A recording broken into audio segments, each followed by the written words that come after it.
Thank you, Athens-Clarke County community, for tuning in to a special call session of your Athens Mayor Commission. Madam Clerk, would you please call the roll?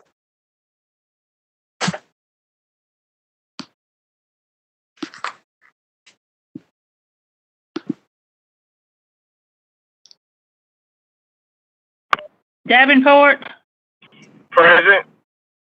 Parker, Here. Blank, Here.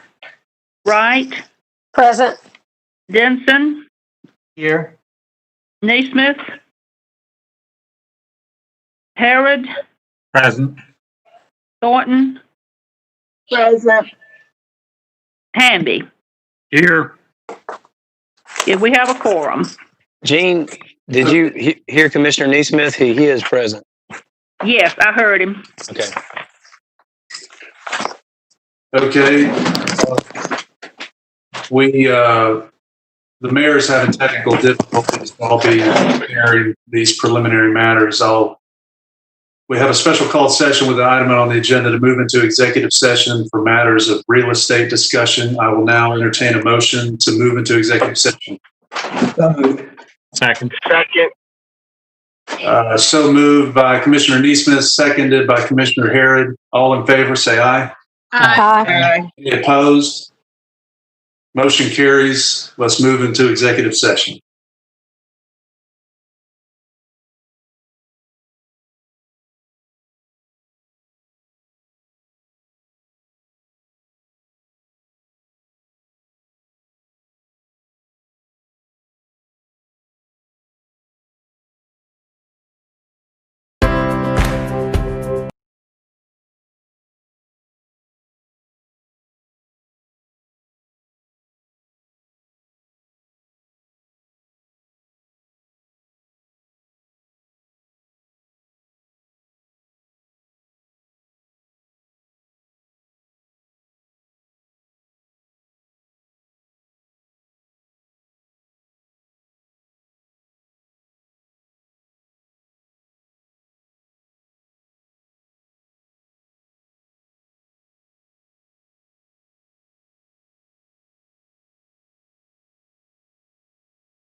All right. Welcome to the public for our next budget conversation session with the County Commission here on the 28th of May. We just concluded a short executive session, and given that we're in the midst of budget conversation, I'm going to go ahead and let Commissioner Edwards, Mayor Pro Tem, preside. And I know staff has several presentations following up on some of the questions from the earlier budget session, both about some of the smaller nuts and bolts, about some of the larger line items, and then kind of thinking about the millage rate broadly. Thank you, Mr. Mayor. Mr. Mayor, before we begin, Mr. Chair, Vice Mayor Pro Tem, I just want to make sure I'm correct. There's not a public hearing tonight, correct? That's correct. Okay, good. If there was, I want to make sure we didn't overlook. I didn't think there was. Thank you. Sorry. Okie dokie. Citizens could view our agenda online, but it's just to run through it real quick. We're going to have some presentations from our tax commissioner and our chief appraiser regarding discussion of tax digest and property tax exemptions. Then we're going to have a discussion from the manager and the finance director on the millage rate and a budget discussion presentation. And then we'll have a close of review of commission questions from our last budget session. And then we'll open up for discussion. But of course, if there's any pressing questions that come up during the presentation, I'm sure we can field those as needed. But let's try to take notes on questions we can maybe hold to the end if possible and get through these presentations if that's okay with everybody.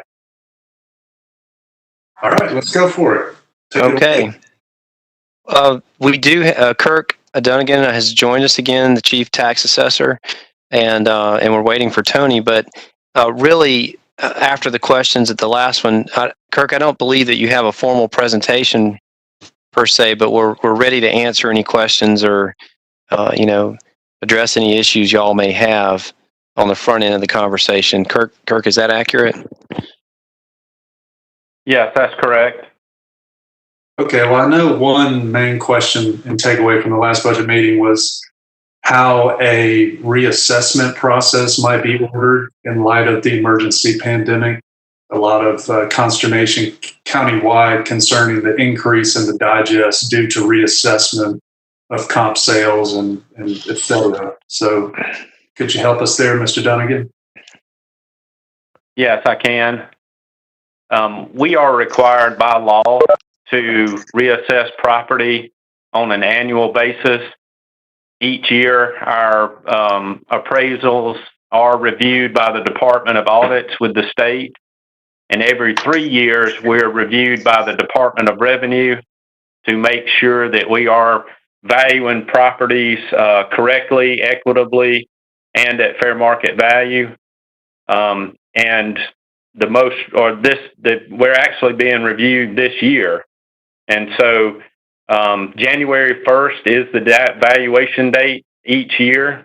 And so for the 2020 digest, what we're looking at is a valuation date of January 1st, 2020. So we're looking at properties as of that date. So we have to review sales from 19, and also, if a property is under construction, ever how far along it is on January 1st is our cutoff. So if a house is 60% complete, that's where we have to put it, even if it's finished in February. So that's what we have to go by, and I certainly understand the concerns, and we'll just have to see what the future holds. So this is state law governing this process. So the laws would need to be changed by our state representatives if any sort of reassessment could be possible. That is correct, and I mean they've always done it this way. You're always reviewing the previous year, because there's no way we can review or look forward because we don't know what the future holds. Mm-hmm. So you're always paying taxes in arrears based on that snapshot taken January 1st. That's correct. Yeah. You have to cut it off at some point in time. Right. Commissioner Wright? Thank you. So in light of the assessment, the assessment appeal process, it's 45 days as after somebody gets their notification. I actually did it last year from how much my properties went up, and I had a $90 value decrease in my property on one of them, and a very detailed explanation of the process. But in light of us in the pandemic, I'm wondering if we could, with the assessment process and the property owners, if our educational component could be that they explain their situation and the changes. Is that part of what you guys can evaluate in an appeal? The current situation for the person getting the assessment?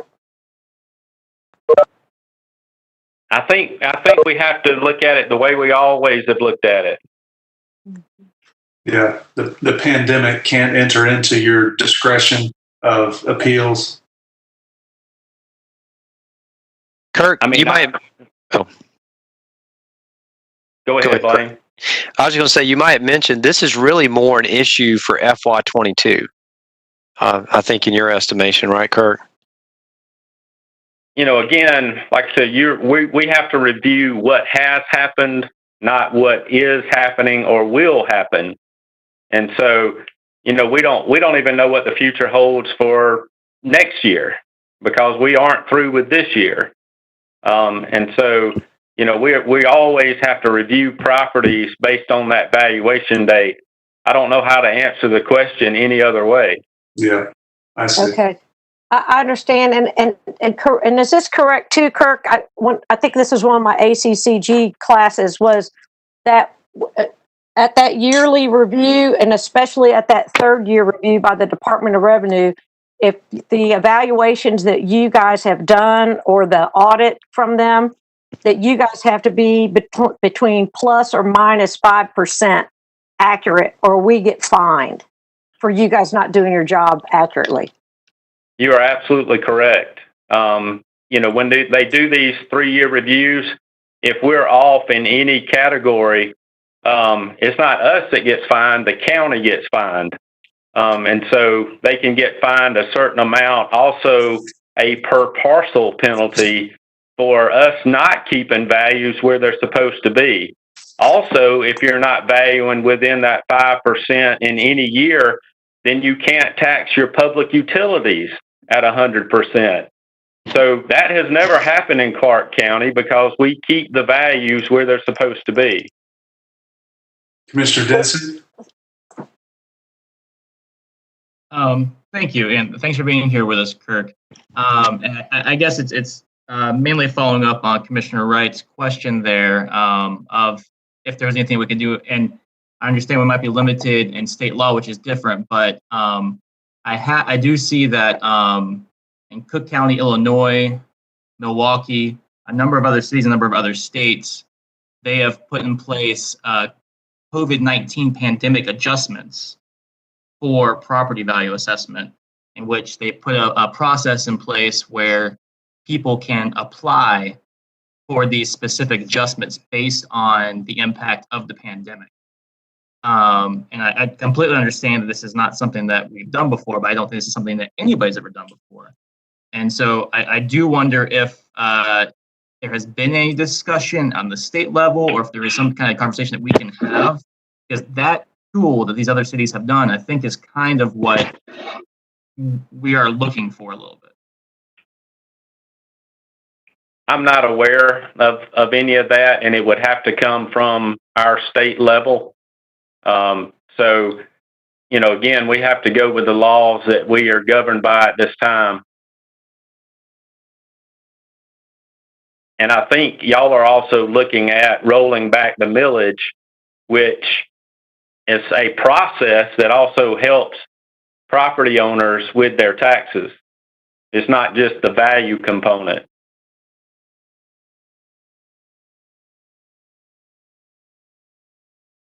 Did y'all hear me? Commissioner Neesmith?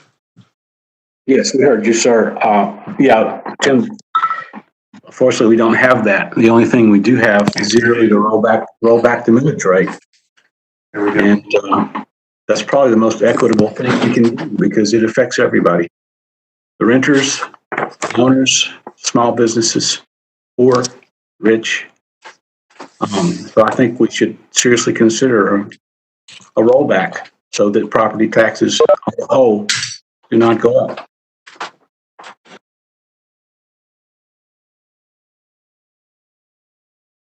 And we'll be getting some information from Mr. Boyd, the finance director, about some of those ramifications of millage rate rollback.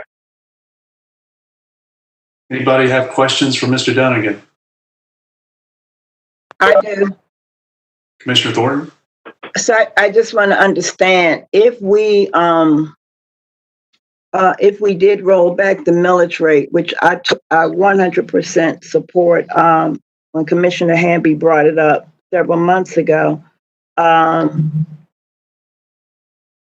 does that impact property taxes this year to be paid or next year? I'm sure David Boyd will be able to answer this question more thoroughly, but the millage rate, it actually applies to this year. So, I mean, because your millage rate is based off your budget and the property digest at this time. So when you're setting the millage rate, those are the two components that you're using. So it would affect the 2020 property taxes. Thank you. Anybody else for Mr. Dunnigan? Tax Commissioner Tony Meadows also joined us, Mr. Mayor Pro Tem. All right. Any questions for Ms. Meadow? Okay. I do if nobody else says. Go for it, Ms. Wright, Commissioner. Hey, Tony, how are you doing? Hey, Alison, I'm doing well. How are you? I'm hanging in there, hanging on. Can you just start with this, the first standard homestead exemption and that $10,000 increment? And I'm curious as to how old that is, if it's outdated, and are there increments if we were to go down the road to increase that? Is that in your? I'm not sure which one you're talking about. There are several of those listed on there that are set by the state. Okay, S1 was the standard homestead exemption that at the top of the list on your tax explanation form. So okay, go ahead. So is that those details need to be chatted with somebody in the state with that background?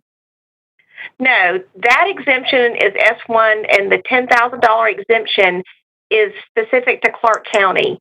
The state exemption is only $2,000, and they voted to increase that exemption for everyone that's a homeowner that qualifies for homestead back in 1992. So getting ours up in Clarke County to 10 instead of the state's 2 happened in 1992. That's correct. And so then that's something we would talk to our Athens-Clarke County public if we wanted to make it 20? No, first you're going to have to go through the legislature. Okay. Then it's going to have to be voted on at that level. Once it passes the legislature, then there'll be a referendum that's added to the November ballot. And then it'll have to be voted on then. Okay. By the community. That's correct. Okay. All right. Well, that sets the example of what I wanted to know. And then if I sent you an email, could I also learn how old the other ones are? Sure. Okay. I'll do it that way. Thank you. Okay. Great. Thanks, Commissioner Wright. Those were good questions about the timing.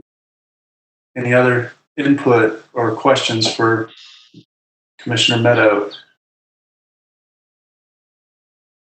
Okay. Seeing none, let's move on to the millage rate and budget discussion presentation.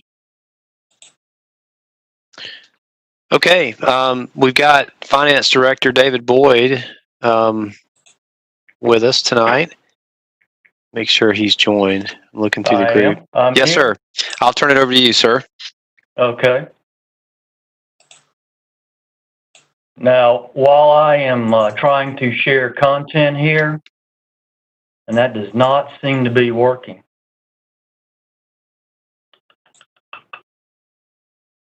Normally that works. Does someone have to give me permission? Are the slides that were sent out earlier today? Yes. Okay. I mean, I don't know if they can't get it to work, I think we all have access to them and can follow along. Or That's okay with everybody. We can do that. Well, for the bit, we got to get the public in. Oh, that's a good point. That's a good point. Sorry. That's right. Who is the host of this meeting, Mayor Gertz? I was originally the host. I'm on my home laptop, and actually I'm participating in the meeting via my cell phone through the app. And I don't know if I can, there probably is a way for me to switch hosting through the app. Blaine, I don't know if you or Jeff Montgomery can modify that through through your desktop version of WebEx. I don't see a host in the list.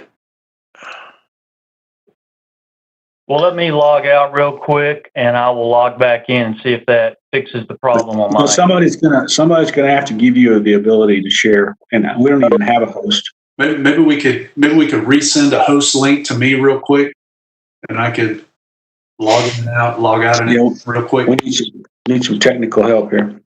There's a button under participant that says reclaim host role, and then you have to put in the host key. So whoever has the host key can send that to Russell, and he can become host.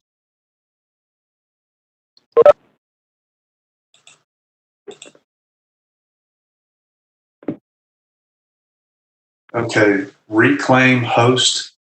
I'm sorry, where'd you see that, Commissioner Denson? If you go up to the menu in the top left corner under participants, you'll see reclaim host role in the drop-down menu.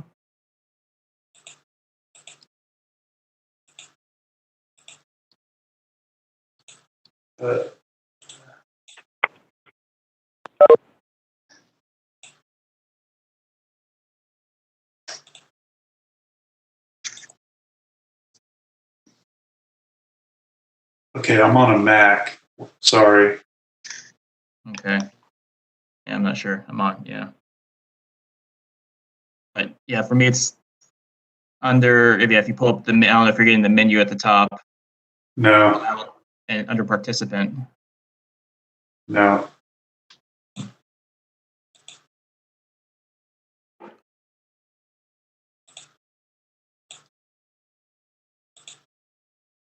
I mean, I could, if I clicked on it on my computer, would that give me access?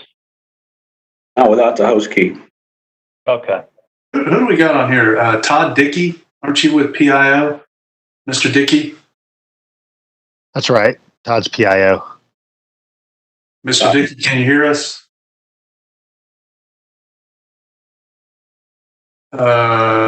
Manager Williams, can you shoot a text to Mr. Dickey?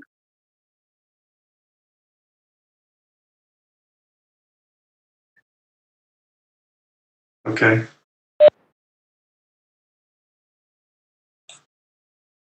Well, let's see what else we can do. Manager Williams, how about review of commission questions from 521 budget session? Let's go to that.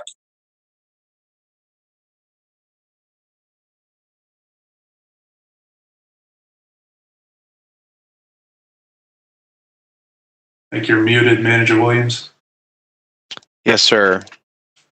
Give me 1 second here.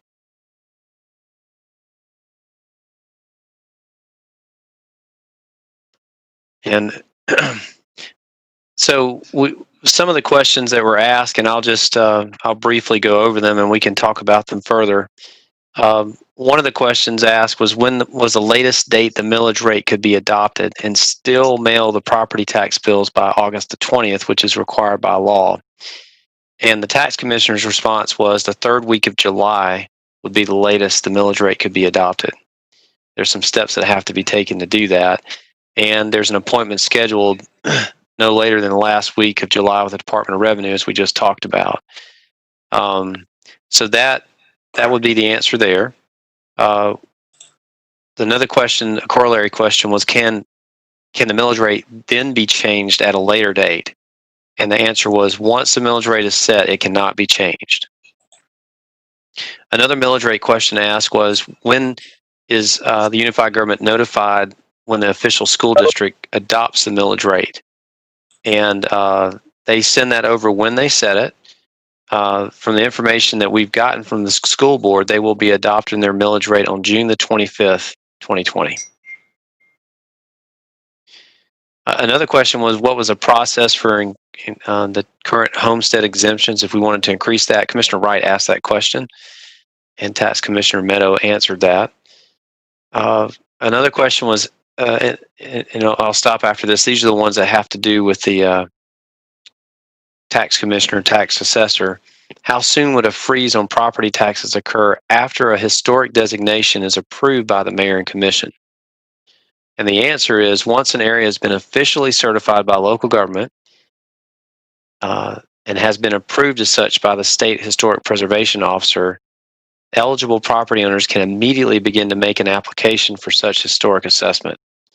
And once the historic application is approved, classified by the local board of tax assessors, the assessment freeze begins the tax year following the year in which the certification was filed with the board of assessors. Can I Yes. ask a follow-up question to that? I hear the chain of that process, but it doesn't really fit into reality for me as a hypothetical. Could we get the example of millage circle and the timeline for those different points as an example of that process and how long that took? Yes, we can do that. And then also at the points of application that cost people money, and the points that are the process that the property owner has to do, if those could be added in there too, because I've heard a lot of complaints about what they thought was automatically designated and how much it costs to do the applications. So if the cost points and the property owner responsibility points could be added in, as it could be summarized, that would be helpful. I know it's not exactly applicable to the commercial properties downtown, but it at least is an example of a timeline. Thank you. We will do that. I can. Hey, Blaine, I can help with that. Oh, please, yes. Allison, this is a state law, as far as historic designation. And so what was being quoted was directly out of state law. And certainly a community has to offer up, hey, we would like this area to go under historic designation. And the process is not really controlled by the local community. It's also controlled by the State Historic Preservation Society. So that's why sometimes it takes a little while for an area to be designated as landmark historic. But once it's officially certified by the county and the state, then it becomes a locally designated historical area. And once that happens, people can immediately begin applying for that historic freeze. The key there is they do have to apply. And again, that part is also controlled by state law. They do have to apply. But once they apply and it goes through those formalities that you spoke of, then it gets to the Board of Assessors last.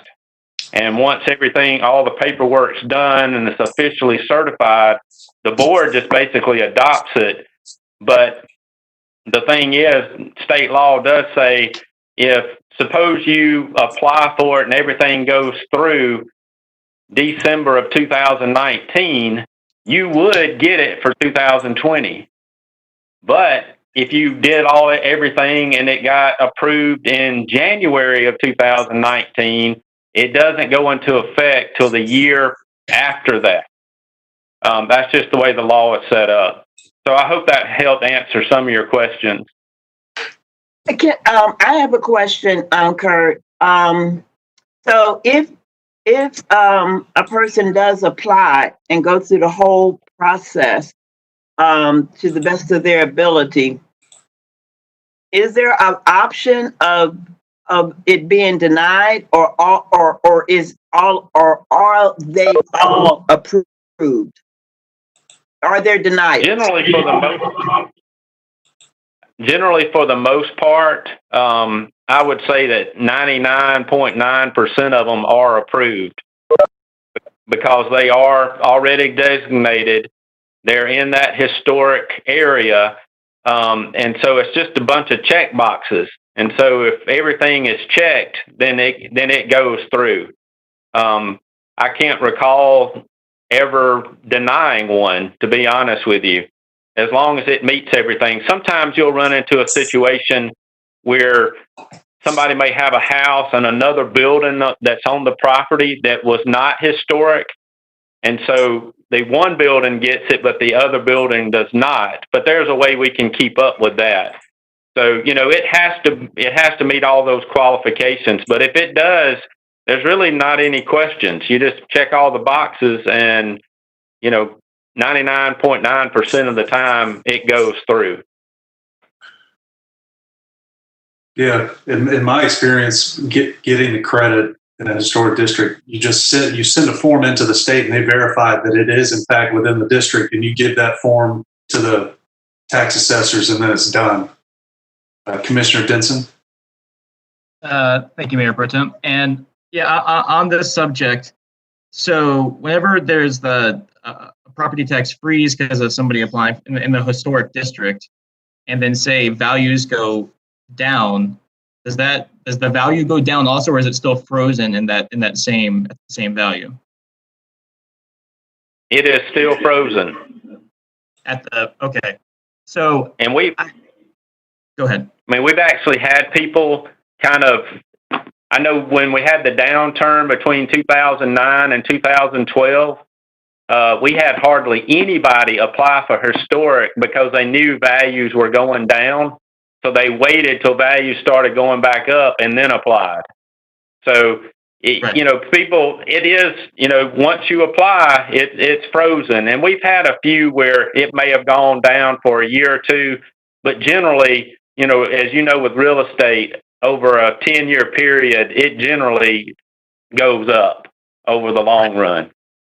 But right now, in this scenario we're in right now, it actually probably would not make sense for people, since we are coming out of a year that had high assessments and we're going into at least a temporary financial downturn. It does not make sense for people to apply for this right now, this freeze, because their property values are likely going to be lower January 1st, 2021 than they are right now.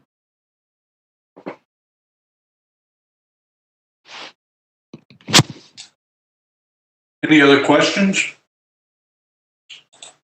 This is David. Can I, while Kirk's on the line, can I add a comment about the homestead exemption? Go for it. The homestead exemption, I mean, as a resident of Clarke County and I own a home here, I would love to have that homestead exemption the same level as the state of Florida, $25,000. But the one thing you have to remember about homestead exemptions, they only apply to people that own and reside in a property. So they get the benefit of the exemption. If you live in a rental property, a rental house, for instance, the owner of that rental house does not get that exemption and therefore can't pass that savings along to the resident. Where all of this matters is that the government has to have X number of dollars to operate. And so the more that you exclude taxes from one group or reduce the taxes on one group, that necessarily means that in order to have the same level of funding, it would go up on the others, at least indirectly. Am I correct in that, Kirk? And that's the way property taxes work in general. If any exemptions that are granted, if a county, government, school needs the same amount of funds, and it just shifts the tax burden to the rest of everybody else. Okay.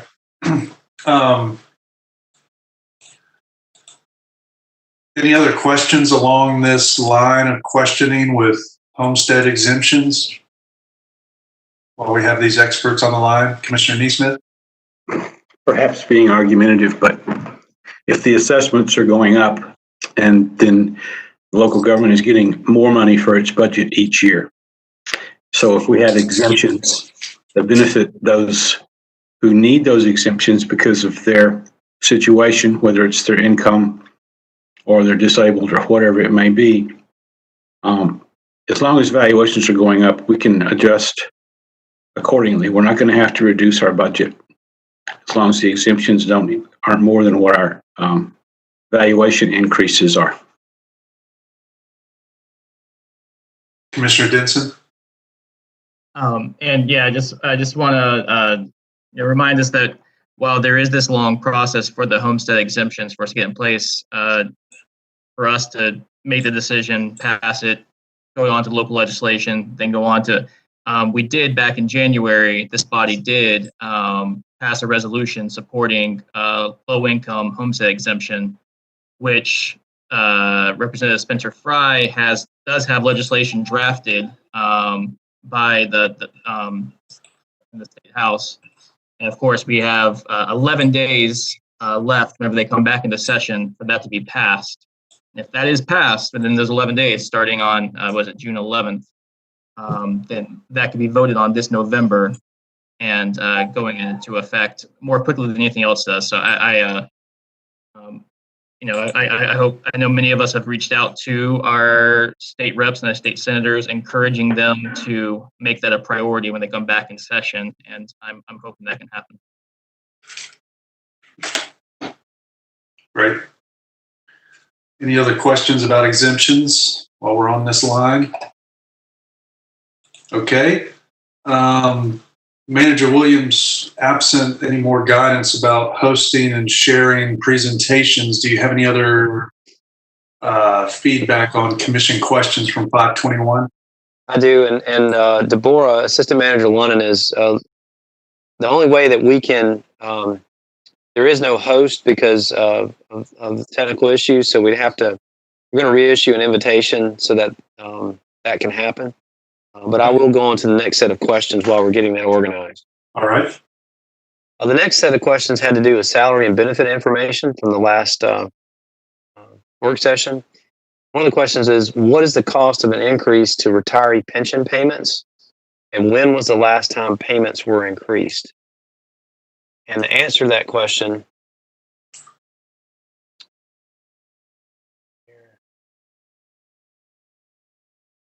got that today.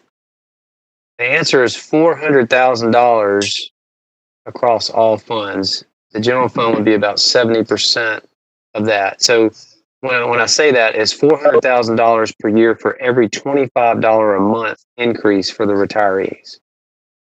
The last time that this was done was back in 2018, when a $25 a month increase was given by the Mayor and Commission. There was a question which we don't have an answer for quite yet. What would be the savings if a policy were instituted whereby all vacancies were held 90 days before filling? And what that speaks to is if we have somebody leave the organization, that we would not hire anybody into that position for 90 days. And that would create some salary savings. And that was a strategy that was employed by this government during the last downturn up until just a few years ago. So that is an effective strategy when you're in the moment. There was a question, more information is needed on the increase in personal services in the district attorney's office.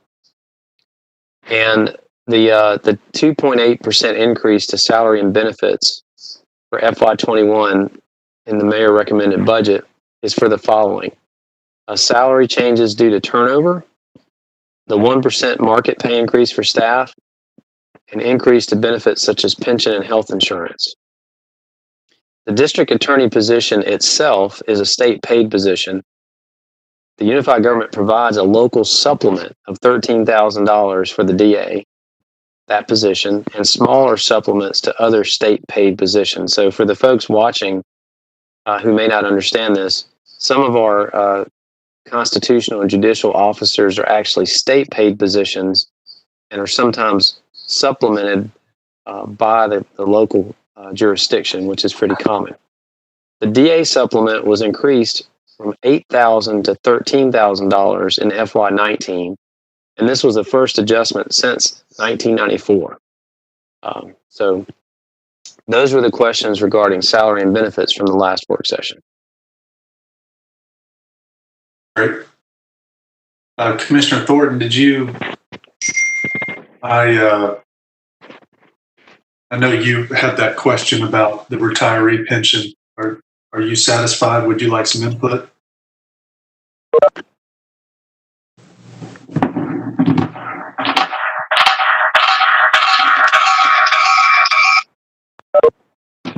Okay, we'll wait to hear from Commissioner Thornton. One item I would like to contribute, in light of the fact that these local supplements are paid to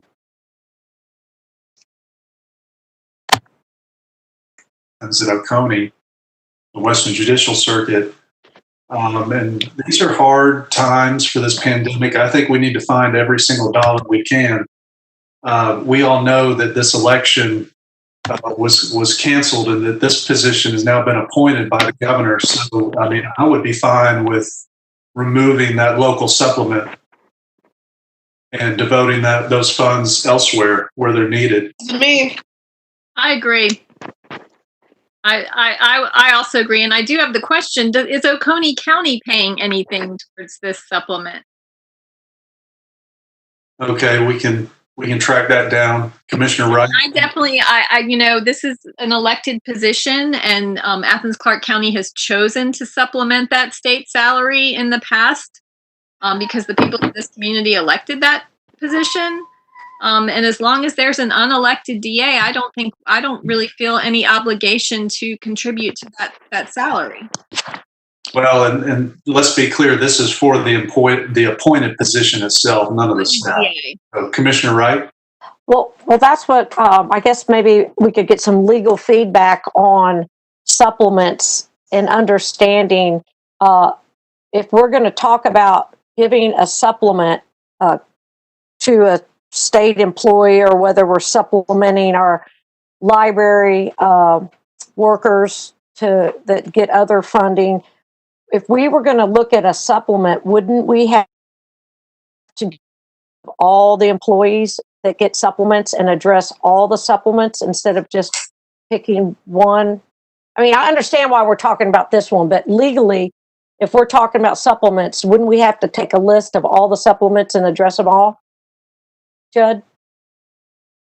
Well, what I would need to look to see is if this supplement was established by a local act of the legislature. So it may not, I need to see if it's something that we actually did via resolution or ordinance, or whether it's something that's been approved by the legislature. If it is, it may require that amendment to that act. So I can look into that, find out about the DA supplement. And I would also, while we're talking, I would also like us to get an understanding of our public defenders. I thought that they had a very compelling paperwork and information to us about their department needs, and if they have supplements, if maybe increasing those supplements could be a way that we could help that department, where you maybe go into talking about other. I'm just trying to understand what areas we can enhance during these lean times for spending, and how we can equitably or legally address points of priority. And these are two examples of one priority we're wanting to maybe adjust in one direction, and I would like the public defenders to be adjusted up. We can look at that. I know that we'll have to look at what the personnel policy says relative to how salaries are set and supplements are set. If those public defender positions are, some of the public defender positions are state positions and some of them are local positions generally. So we'll have to look at, we can look at all that, and I can do a memo and how that could be effectuated. Talk to HR as well. Okay, thank you. I look forward to the information from that memo. Yes, ma'am. Okay, we got Commissioner Thornton up and then Commissioner Denson.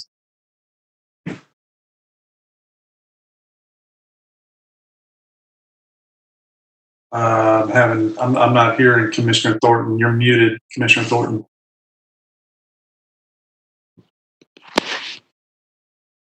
Okay, how about that? Yes, go ahead.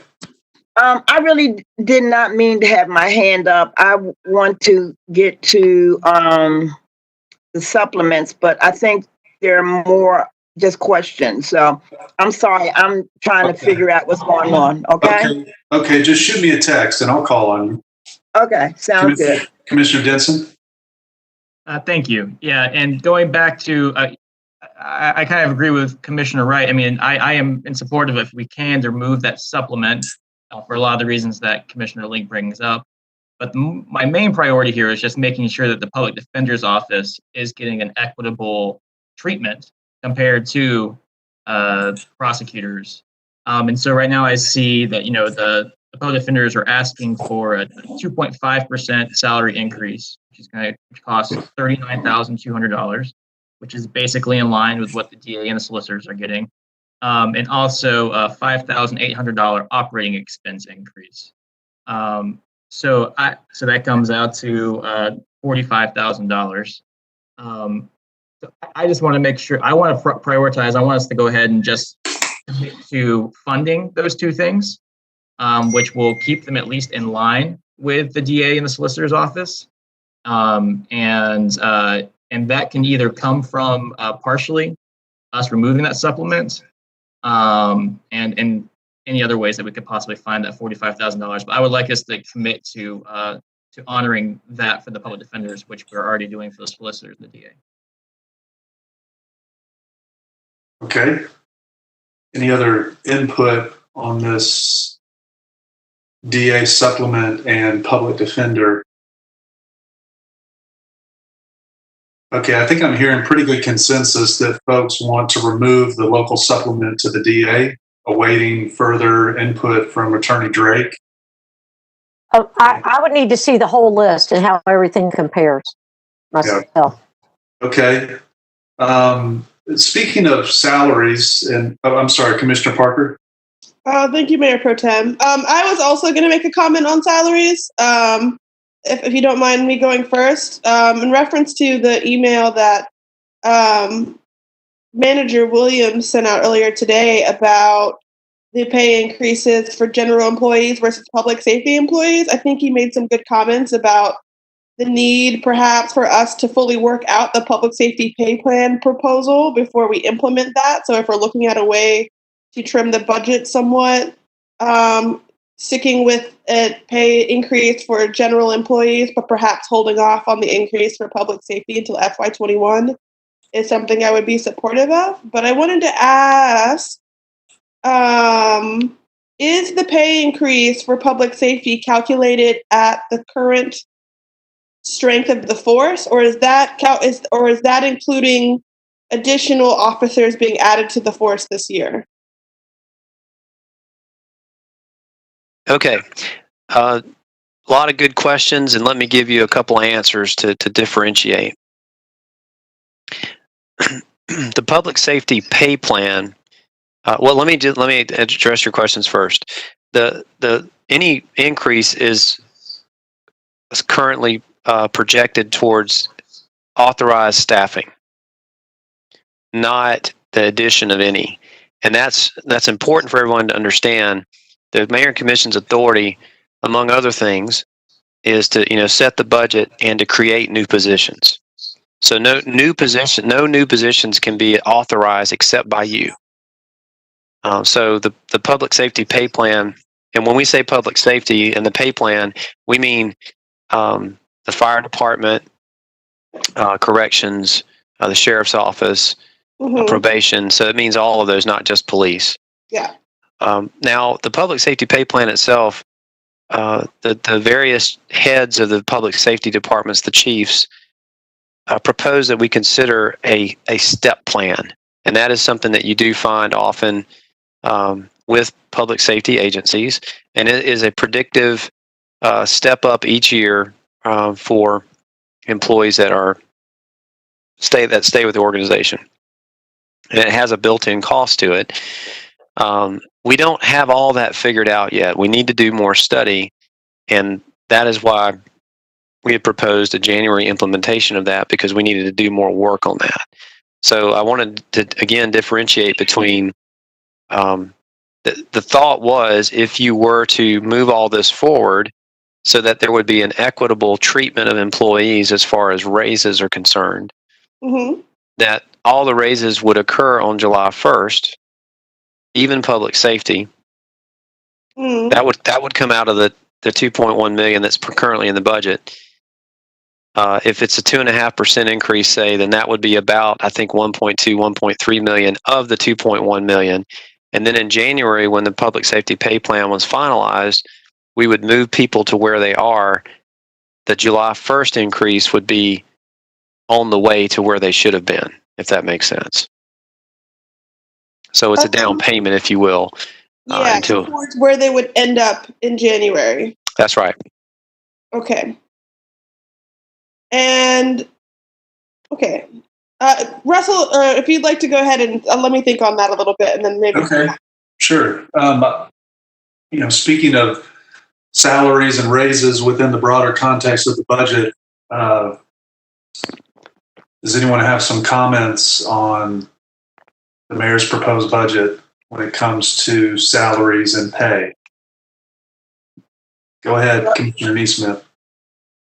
Well, I go back to what I believe is that this budget is too optimistic, and that by raising our property taxes as the plan is now, we're going to hurt our business community as well. In fact, I believe we will lose some businesses that we would not have lost, and it might be because they go out of business, or it may be because they choose to go to another county where the taxes are lower.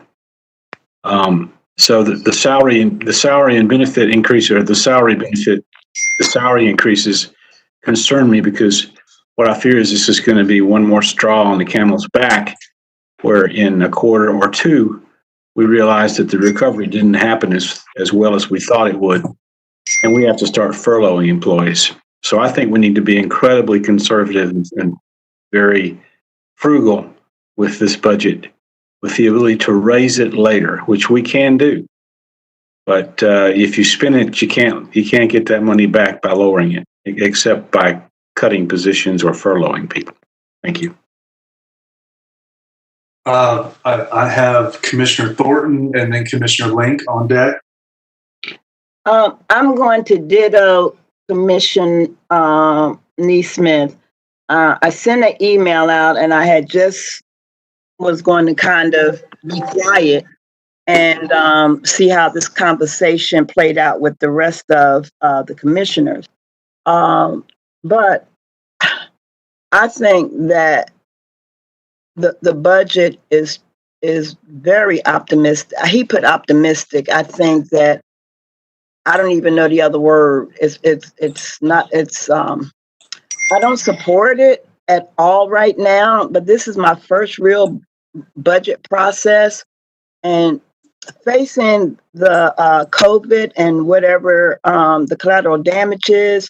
We know our governor is getting ready to cut budgets across the state. How's that going to impact us? I think that this budget did not consider or take in consideration those businesses that are closing and shutting down.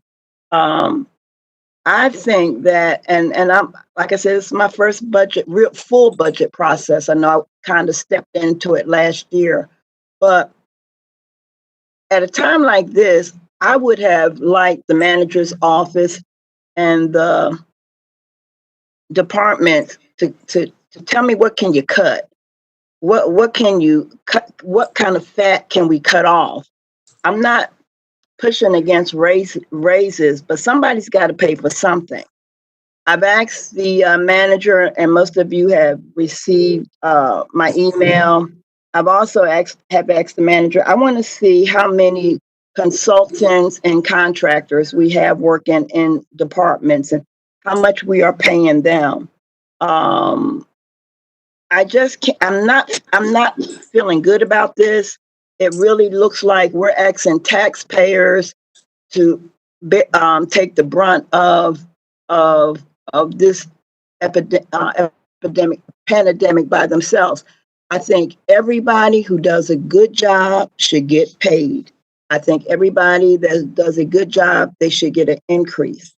But I don't think that anybody wants to take should want to take an increase when we know fellow people are suffering, or we don't know how bad this thing is going to get.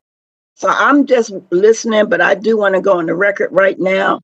I am not supporting the budget as written. I don't know what to cut, but I am not supporting it. And all the new hires and all these new programs, those are for sunny days, not days when we're not sure what's going to happen. Okay, and we'll take up some of the programming here shortly.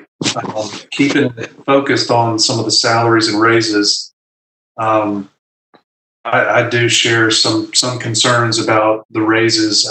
I would much rather, if possible, I would hate for us to be in the situation where the pandemic worsens and then we're forced to take away what we've promised. I would much rather end up in a better position than we thought and then provide the raise. Commissioner Link, go for it. Yeah, I'm in the same ballpark. I believe we do need to exercise some restraint. And as we see, UGA has announced that they'll be cutting actual jobs, actual positions. We already have plenty of folks who have lost their jobs or significant portions of their income because of this pandemic. There a lot of sacrifices have already been made, and our county employees have not. We've not had to let anybody go because of this, folks. We've kept folks' paychecks coming in. I think all of us are going to have to sacrifice at some point or another, and it's really not the time to be raising salaries unless it's for hazard bonuses for those who are actually increasingly in danger because of the pandemic. And I would be willing to entertain a proposal for maintaining current salary levels, but also implementing some kind of hazard bonus program, particularly for those employees who directly work with the public, like our bus drivers, our sanitation workers, folks who still have to be out there in the public in the face of a pandemic, our emergency work, emergency services, things like that. Okay. Any other hands on salary raises discussion? Okay. I've had my hand raised. Oh, sorry, Commissioner Davenport. Shoot me a text if you want to, because I don't have the hosting hand thing. Go for it, though. So I guess I'm the odd one out, and I'm willing to understand, but I just feel that every time we go through an economic downturn, and we've been through, since the recession, that our ACC employees always get, shafted, and even considering our police officers, the hard work and how hard it is to retain our police officers, that and I'm trying to get my words straight, but I just think everyone is struggling, and there's some ACC employees who are definitely struggling. And considering the fact that when we accept the budget, we're going to have to accept the health and benefits. So if we accept the health and benefits as it is, it's going to actually lower some of the ACC employees' pay. So for I'm always trying to think of the people at the bottom end of the spectrum, the lower end of the spectrum, and some of those individuals who already got the exorbitant healthcare costs as it is now. When the new healthcare cost goes into effect, they're actually going to lose pay.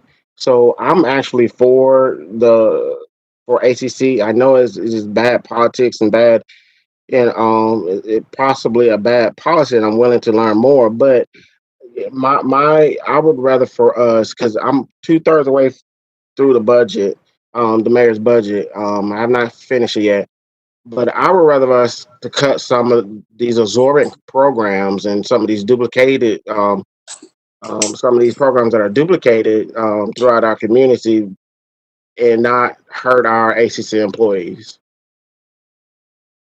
Well, and I was thinking perhaps we could increase our share of health benefit contributions so that they don't suffer an increase in health benefits. I would certainly leave that on the table. Let's go Commissioner Harrod and then Commissioner Link. You're muted. There we go. Sorry, I thought I was unmuted. I mean, one way that you could, this could be done if you wanted to, is you could go ahead and do the pay raises for the very reasons that Commissioner Davenport just mentioned. But you could also hold in your back pocket furlough days if it became necessary. So, we won't know what's going to happen to the budget later on in the year, until we know what's happening with the pandemic. But that's a way that you could give the pay raise, write it into the budget. But should the pandemic become worse and should our revenues not, recover, you could hold in your back pocket a number of furlough days that may or may not need to be used. They may need to be used, or they may not need to be used. So that way, you can kind of kill two birds with one stone. And I'd be interested in hearing what the manager had to say about that possible solution. Okay, Manager Williams, think about that. Maybe Commissioner Link, go for it. Yeah, I was going to bring up the same thing. UGA's approach to this so far is they're talking about furlough days for their upper salary. I think I saw a figure 45,000 and above, which is just above the median household income rate here in Athens-Clarke County. So, for our employees at the lower end of the spectrum, perhaps we go ahead and do some kind of cost of living adjustment for them to compensate for the rising cost of benefits. But for our employees who are doing pretty well, I always kind of have some consternation over these across the board percentage raises because, you do a couple percentage points raise for somebody who's making $25,000 a year and it's little more than pocket change, but someone who's making $150,000 a year, they could buy a new car off that. So, I really think that we should pay attention to making sure that our lower paid employees are not taking a hit, but some of the folks who, might have some savings because they actually do pretty well with their regular salary. It's time for folks to think about their sacrifice and what level of sacrifice we can all afford. Well, if I could clarify that, that we have a paying classification system. And I understand the intent there, but I just want the commission and the public to understand that every job is graded on the required knowledge, skill, and abilities. That is exactly why we did the paying classification study last year, the first one we've done since 1994. And there's two parts to that study. One is internal equity. And what that means is across the organization, for what you do, are you assessed at the same way, looked at the same way, and then given consideration for what you do, and that factors into the pay range for that position. Then there's external equity, where they look at other jurisdictions and what the market is paying those folks. And so the combination of the external and internal equity goes to help create the system. I don't have HR on here to speak to this, but certainly I will have them weigh in. But if you end up giving some people raises and not others, then you begin to introduce inequities into the system. I just want to share that. Okay, we had Commissioner Denson, Neesmith, and then Thornton. Go for it. Okay. And I just want to clarify here also from what I'm seeing is that the pay increase we're talking about is basically a 1% adjustment, cost of living adjustment. And I kind of pulled up the what the IRS calculated cost of living adjustments to be the recommendation for the increase of cost of living for 2020, and they have it at 1.6%. So even with this 1%, this is I don't feel necessarily comfortable calling this like as much a raise as it is just a cost of living increase. They try to keep even somewhat competitive, and kind of what Commissioner Davenport brought up, the expenses that they're going to be seeing, the increased costs they're going to be seeing because of different benefit changes. So I would much prefer us looking into potentially using furloughs, as Commissioner Herron brought up, and then also the idea of which we've had in place before, which was mentioned, of keeping vacancies open for 90 days, using those two tools there, and kind of so we can react as the economy possibly changes moving forward, but for us to still try to keep in place that 1% cost of living increase. Okay, thank you.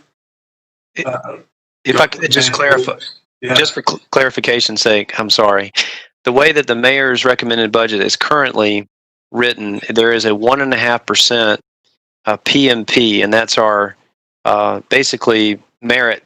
There's an evaluation done on each and every employee of the unified government, and based on their score, it's a 1 to 5 Likert scale.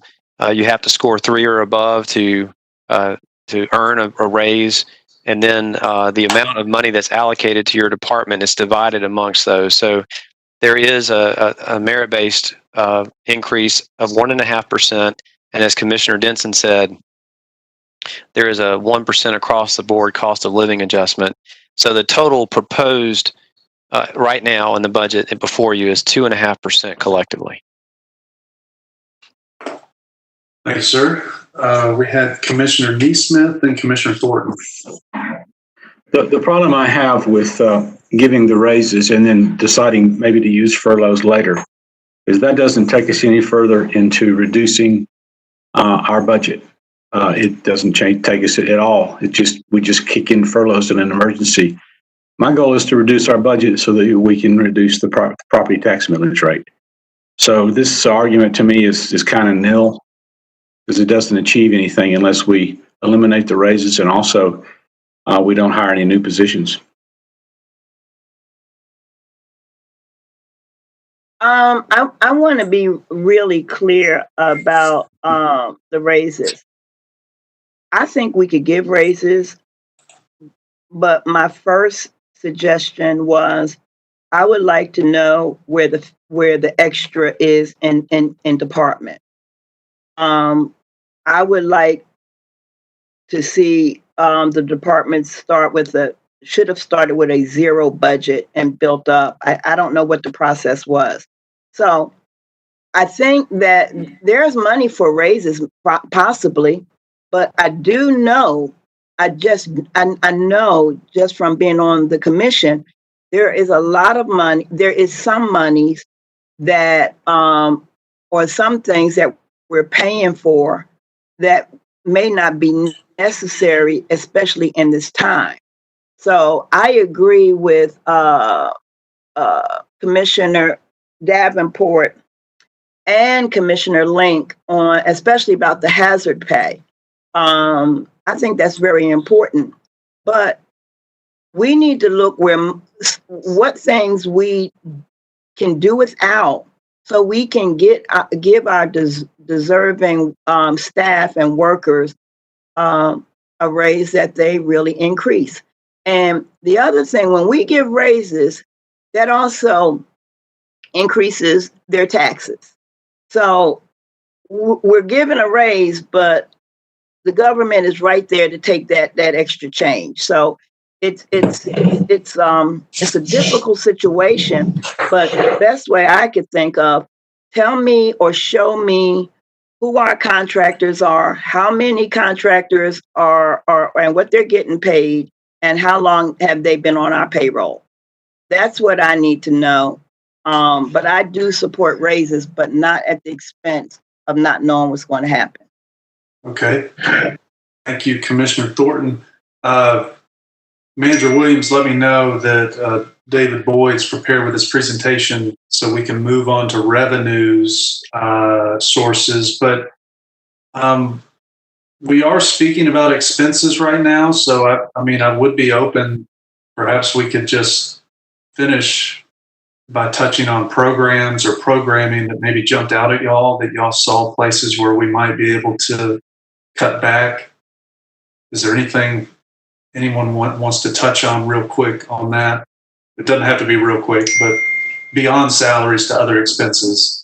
Let's go Commissioner Parker, then Commissioner Neesmith. Yeah, well, actually, running somewhat counter to your proposition for where the discussion is headed, I do want to say that I'm okay with looking at holding off on an increase in salaries this year. But one thing I really think that we really can't wait any longer to do is to continue to build up our mental health co-responder program. We've seen last week, I believe, a man snapped and stabbed some UGA students because of the pressure this pandemic is putting on a lot of people. And I think as it goes on, as more people remain unemployed and experience housing insecurity, food insecurity, communities having these issues compounded within them, we're going to see a lot more mental health crises like these. And we really need more people in the field to help respond to the community in ways that connect them with services and avoid, a lot of the officer-involved shootings we had last year. And we might not have, we might see a lot of media right now about things that are going on all across the country and think, well, that wouldn't happen here. But what it does do when we see, images of Black death in the media where police officers have, taken folks' lives, it has a psychological impact on people where there's a lot of heightened tensions in the community. When folks see police officers, they get nervous, they get scared because they know what has happened in other places. And so to combat that sort of psychological response to some of what we're seeing in the media, some of what has happened here in Athens, and what is happening here really recently with folks not being able to handle the pressure that this pandemic is putting on their families and their communities and lashing out in violent ways. We really, really, really, especially now more than ever, need people in the field who are attuned to what those needs are in that moment. And so if we have to cut the budget in other places, I understand, but I think that is one area of programming that we really can't skimp on because it's more important now than ever. Well, and it seems also the expansion of that mental health responders might make the job of our existing public safety personnel more tenable, more livable. Absolutely. So, we had Commissioner Neesmith and Commissioner Wright.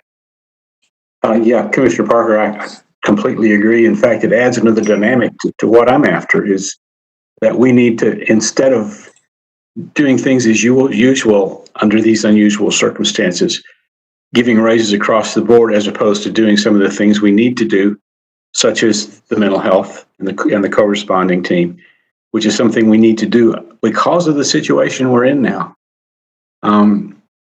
So yeah, thank you for that, Commissioner Parker. I completely agree. I forget what else I had to say, so we'll just move on from there. Thanks again. Thank you. Commissioner Wright? I also agree with focused priorities, and that fits in it as well for community policing and the support that they need for expenditures. Some of the program data I'm interested in when I think of what is typically happening with leisure services, camps, programming, organized sports with our leisure services. Since none of that is happening, half of me says there's got to be some savings from that. But so I guess I'm wanting to know if we didn't get a gain there. I know that wasn't in the budget plan, that we didn't have all those programs. I guess this goes back to some of the stuff. It feels like the budget maybe isn't. I'm just wanting to know that, and specifically what would be a program savings that we could apply somewhere else. So have we had revenue savings from canceled summer programs? Yeah, but the whole leisure services, the soccer, all the leisure programs that aren't happening, what effect that has had on the budget that wouldn't be in this book because the book was printed before all that, right? Manager Williams, could you help us with that possibly? Sure. Or later when the information's more readily available. Thanks. Well, I'll do both, Commissioner Wright. Just some context for you. Each year, our departments don't spend all of their budgets typically. They typically spend about anywhere from 95, 98% of their budget. So each year, any excess that's left over rolls back into the fund balance. You're right. There are some things that did not occur this year that were planned expenses. Leisure services, in this case, they don't get to keep the money. It comes back to the general fund. We are a very human-centric organization. Services is what we do. Typically, 80% of our expenses are personnel, are people, and that leaves 20% for operating purposes. So, Commissioner Wright, with the cancellation of camps, people that otherwise would have helped to run some of those camps, and the part-time folks that we would have helped to, we didn't hire the part-time people to run the camp, so there's savings there. Our full-time staff are still on board. There were some operational savings. All of that goes back to the general fund. And is that a dollar? Excuse me, let me just follow up. And can you capture that as a dollar amount that we can be looking at? We can give you an estimate, but that's good for FY 2020, which it will end next month. What you're really, I think, asking is that something that we could expect in FY 21? Well, right. The savings that happened that you say roll back into the general fund, I would like to know what that is. And then we can pick up on that, right? Yeah, I guess something that comes to my mind, Commissioner Wright, is that I'm sure our highest cost would be employees, and I'm wondering how many of those staff positions are filled by permanent employees or temporary employees with those summer camps, and how cancellations affected labor costs would probably be the highest cost there, savings. Right. Okay. So anyway, I guess that seemed like there would be an amount there for us to learn about. Okay. We'll wait to hear more from Manager Williams on that specifically, an estimate. And then I see Commissioner Harrod, but Commissioner Thornton and then Commissioner Harrod on deck. Thank you, Mayor Pro Tem. I want to be, I'm not going to be the first, but I do want to agree with Commissioner Parker. The mental health situation is huge, and I don't think we're going to be prepared for it if we don't prepare for it. So that is something that I think is a plus. Again, I want to keep reiterating, I would like to know more about contracts and consultants to move some of this money around. My other thought is, I think County Manager Williams said the money goes back into the general fund. When we did the prosperity package, there was another pot of money. The prosperity package did not come out of our operating general funds. So are you saying that where there's a surplus, it goes back into the general funds, Manager Williams, or is there another pot or another name for it? Well, it goes into our unrestricted fund balance. I'm going to ask the Finance Director, David Boyd, to answer that for you.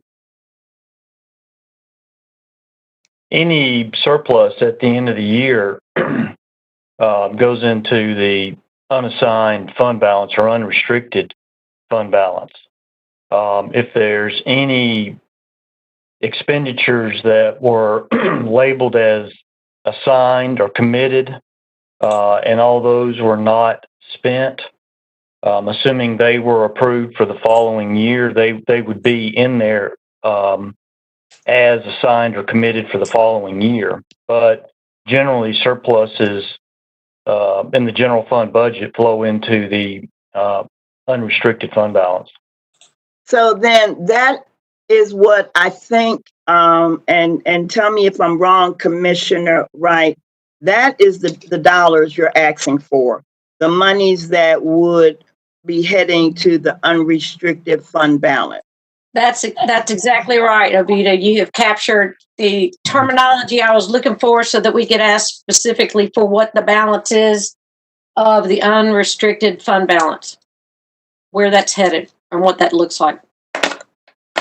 Okay, so estimates on what the fund balance will be. Unrestricted fund balance. Unrestricted, yes, unrestricted. Great. Okay, we got Commissioner Harrod and then Commissioner Neesmith.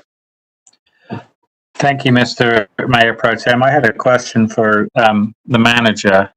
Blaine, I had asked you last week if you could pull together some figures and give us a guesstimate of how much, if we were to hold positions for 90 days and also for 120 days, how much money that would be. Have you had a chance to run those numbers yet? Yes, sir. We are waiting on a response from Human Resources, but let me give you some additional information, Commissioner Harrod. So there, and just so the viewing public understands, and to answer Commissioner Parker's earlier question again, the funds that you apply for the positions that are authorized assume that every position is occupied the entire year. And we know that people come and go. There's turnover. And so that is where a good bit of those underspending of budgets come, because we aren't fully staffed at any given time. We began to understand a couple of years ago that we would project very conservatively, if you will, revenues and expenses, and then we would come back with a fairly sizable surplus, which to Commissioner Thornton's question, goes into unrestricted fund balance and can be reallocated by the Commission in the ensuing budget year. So we began to try to be a little more accurate, knowing that we would have some vacancies. And I believe last year was the first time that we introduced, well, let's assume that there will be $1.5 million of revenue at the end of the year because we did not have all of our positions filled. And we used that on the front end for y'all to allocate. So we're budgeting a little more tightly. In the proposed budget in front of you, I believe it's $2.2 million in anticipated salary savings that has been incorporated into the budget. So, Commissioner Harrod, to answer your question, and we will get that from Human Resources when they provide it to us, because we have already planned for that much of funds to be incorporated into the budget, those savings. I'm not sure of the overall. I don't think the overall impact of holding the positions will be that dramatic, but it is still a strategy we can employ. So is that 2.5 million? Is that what you said? Does that? How many days does that? How many days of holding positions open for is that equivalent to? You know. Let me find out that methodology for you. Okay, thanks. Because I think it's, I know we did this in 2008 and 2009 time period, and we were holding positions open for 90 days. And we also implemented furloughs, which, as I recall, we didn't actually end up having to implement because the budget picked up a little bit. But as I said, as you know, when we talked last week, I was looking at a 90-day and 120-day two time periods, and I would just like to know if you're saying the 2.5 million of that's already kind of put in the front end. Is that 90 days worth? Is that 60 days worth? Approximately how many days worth are we already accounting for in the budget that we have in front of us? It would be helpful for me to know that. Thank you. Yes, sir. All right. We have Commissioner Neesmith, and then at the conclusion of Commissioner Neesmith, perhaps we can move to David Boyd's presentation. Thank you. Mr. Mayor Pro Tem. I want to talk about the 911 Center for a moment. I'm trying to remember the numbers. Maybe someone can help me. I think were there 8 new positions in the budget for that? And Yes, what sir. was the total amount of money for that?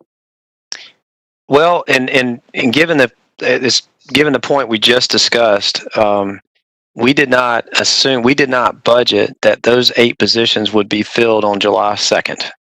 That's just not going to happen. So we plan for 4 positions to be hired in September. That would allow for advertising and the process of interviewing.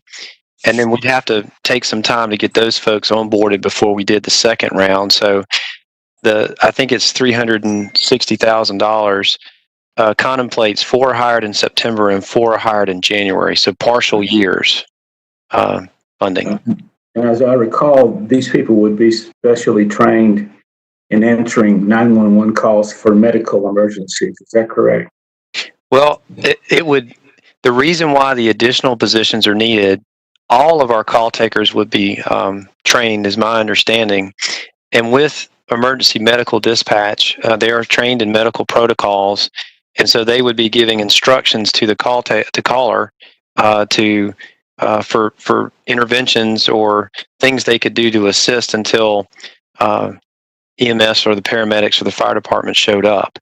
And that necessarily takes a longer time if you're trying to help somebody through a crisis. And so we would need extra people to ensure that the call taking responses would be quick for other callers as well. Well, that all makes sense except for one thing. Taking those calls and being able to give that advice is a responsibility of EMS. The problem we have, as far as I've heard, isn't so much whether or not people are being given advice. It's the delay between when we get the call in the 911 center and EMS gets the call forwarded to them, and then dispatches. So I'm not sure. I mean, I'm fully aware of the problem of delayed dispatching, but I'm not sure that this is the solution. Unfortunately, it seems that where there's no collaboration, no discussion, correct me if I'm wrong, going on between us and Oconee County and EMS and St. Mary's and Piedmont Hospital to try to solve this problem. We're trying to solve this problem with our own ideas, which may or may not work and may or may not be the best solution. As you know, the Oversight Committee, EMS Oversight Committee, hasn't met since December, which is just absolutely ridiculous. And so I just really believe we need to put this on the back burner until we figure out with the people that are supposed to be our partners what the solution to this problem is. I've seen no real results of any kinds of discussions to try to solve this problem. Yeah, that's what I have to say. Thank you. Commissioner Denson had some input on the 911 issue, and then Commissioner Thornton had a question. Thank you. And I mean, I think we do have an understanding of what the problem is, and some of this delayed time is, one of the big parts is that people have to actually talk about their issue to 2 different people. There's an unnecessary transfer from our own 911 dispatch to national EMS's dispatch. And that is just proven that is adding a delay. Our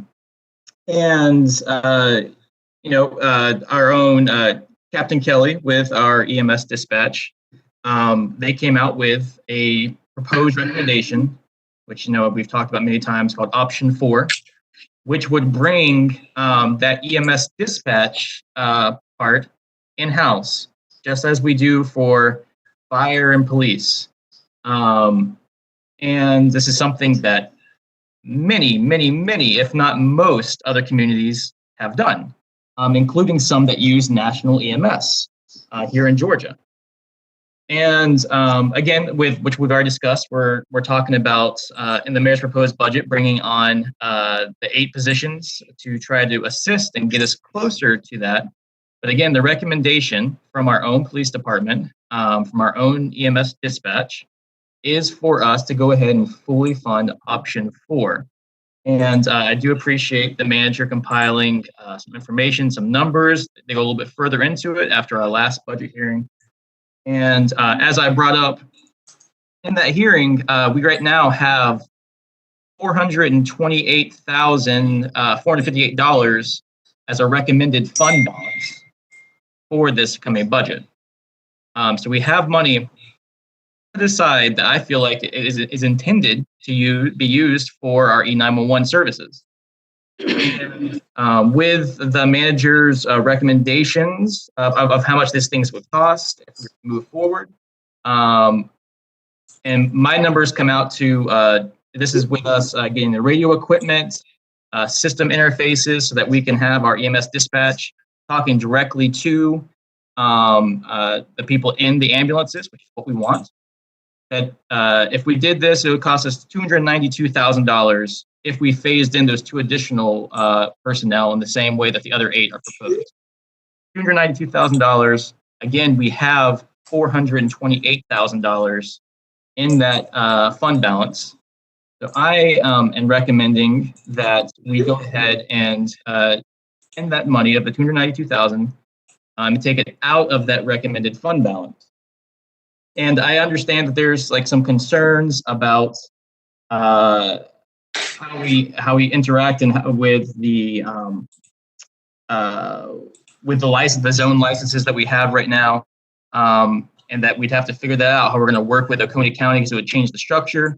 But something I learned today and did some research on is that we already hold mutual aid agreements for EMS services with surrounding counties. This is a very common thing. So there's already something in place that can help us fix that. And again, I think that the people of Athens-Clarke County desperately need to have efficient and fast EMS service coming to their door when they have an emergency. Every second counts. We know this. And we have a solution in front of us that's been recommended now for years to be funded.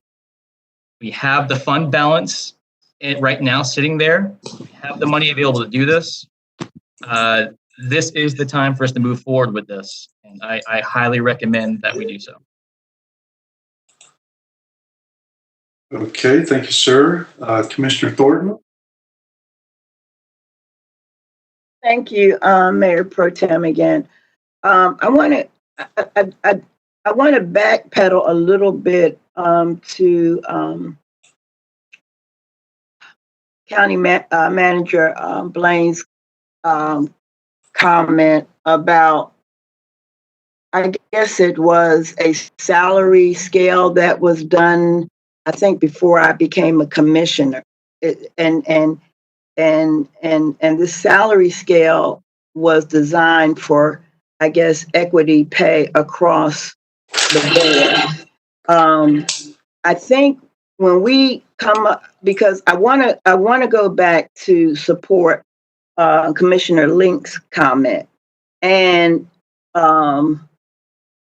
be in line with Commissioner Davenport.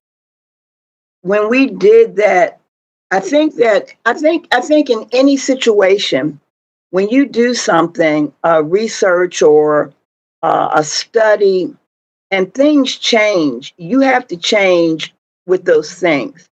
I don't think that because that study was done across the board type increase, I do not think that that study took in consideration the COVID coming through here.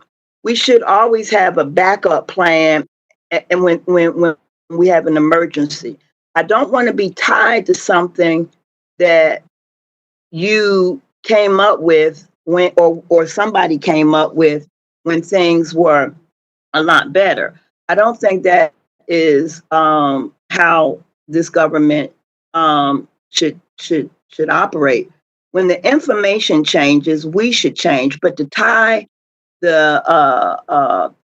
this commission to a study that was done several years ago, and this is what it was probably appropriate then. But what would have also been appropriate, what are the other options if something happens and you have an emergency and you got to redress it? That's the part that's missing. So I'm not comfortable. And so what I was saying about tying it back to Commissioner Link, those employees are lower our lower paid employees. I don't see no problem to make sure that those folk get compensated so they can maintain their benefits. I support that 100%. But I wanted to say that because I know how it sounded. But when we start getting on the top level of folk, somebody up there should be able to make a sacrifice. And I do not want to be tied to a study several years ago, especially when I wasn't even on the commission to support it. So I was thinking, now might be time to take 5, and then we come back with David Boyd's presentation, and then Blaine finishing up with commission questions that he's fielded. How does that sound? Sounds good to me. All right, let's come back together at 7:45, everyone. Motion to recess for 5 minutes. I'll entertain. Motion. All right. Let's do it. Moved by Allison, second by Commissioner Denson. All in favor, say aye. Aye. Any opposed? Okay, 5-minute recess, everybody. Thanks.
Thank you for staying with us, citizens of Athens-Clarke County. This is your Budget Commission review. Thursday, May 28th. We're going to continue the discussion with a millage rate and budget presentation by Mr. David Boyd, Finance Director. Mr. Boyd, the floor is yours. Thank you. While I'm sharing this, I'm reminded of an old Elton John album that was titled "Don't Shoot Me, I'm Only the Piano Player." So we got together a couple of days ago to put together a presentation on the millage rate that's being discussed this year. And I kind of thought this was going to be a fairly short, maybe 2 or 3 slides. But as we got into it and we looked at it, we realized to get a full perspective on the millage rate and the tax digest for the current year, this is really a 3-part discussion. It's one of historical trend, the present, and future effects. And so there's a lot of moving parts here, and it's not quite as simple in its totality as it may seem. So looking at the historical perspective here, I think as Kirk alluded to earlier, the tax digest is really a trailing indicator of economic activity. So, the digest that we are talking about today was based on the property economic activity that took place in 2019. And so, we've got that today, and we know what the revenues would be from that at the current millage rate. And those revenues would not be recorded until fiscal year 21. So, it is a lagging indicator, and you'll see more of that in just a minute. I do want to go down to this slide here that shows this chart. The tax digest actually decreased from 09 to 13. And this $3,641,000,000 that was reached in 09 was actually the highest taxable digest that Athens-Clarke County had reached at that time. And then from 14 through 16, we had a slow, steady climb. And then finally in 17, we actually hit the same level, or actually a little better than what we had in 2009. So we really had basically a stagnant digest for about a period of 8 years. I also want to point out that a year or two prior to 2009, the millage rate stood at 12.8 mills. And over this period of time through 2014, or through 2014, the millage rate was raised 4 times to the current rate of 13.95 mills. Now, what we've seen in terms of digest growth has really occurred in the last 3 to 4 years. And the past 2 years have really, you could just see that curve. It just shoots straight up, which indicates the economic activity occurring in Clarke County. That includes new construction as well as market reassessments. So when we look at our tax digest and correspondingly the millage rate, we have to go back and look and see that there was a long period of time here where the digest was stagnant, and there was 4 millage rate increases in this period of time to make up for the necessary revenue that the government needed to operate. Looking at this year, everybody has said this in this meeting, but the economic forces that are impacting us in this year, they will have unknown impacts on the tax digest assessed January 1, 2021. Depending on these impacts, the digest could flatten, it could decline, or it could slowly rise. Now, what's important about that is that property taxes are really one of the only main revenues that are under the mayor and commission's control, and they make up 50% of general fund revenues. So if you go back and look at the revenue increases over the past few years, a large majority of that revenue increase has been centered in property tax revenues, which were basically flat for many years, and they've only recently started rising. So whatever decision that is made on the millage rate during this budget season, just remember that if we reduce revenues this year, it will have an impact come January 1, 2021, when that assessment is completed. And, you know, we may find ourselves in a worsening or worse condition because the digest may have declined.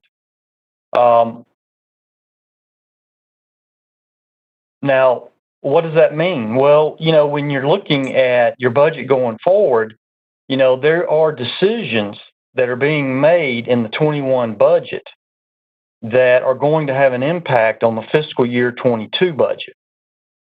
So we don't really know. I'm trying to put my cursor on this. We don't really know if you were to accept the public safety pay plan.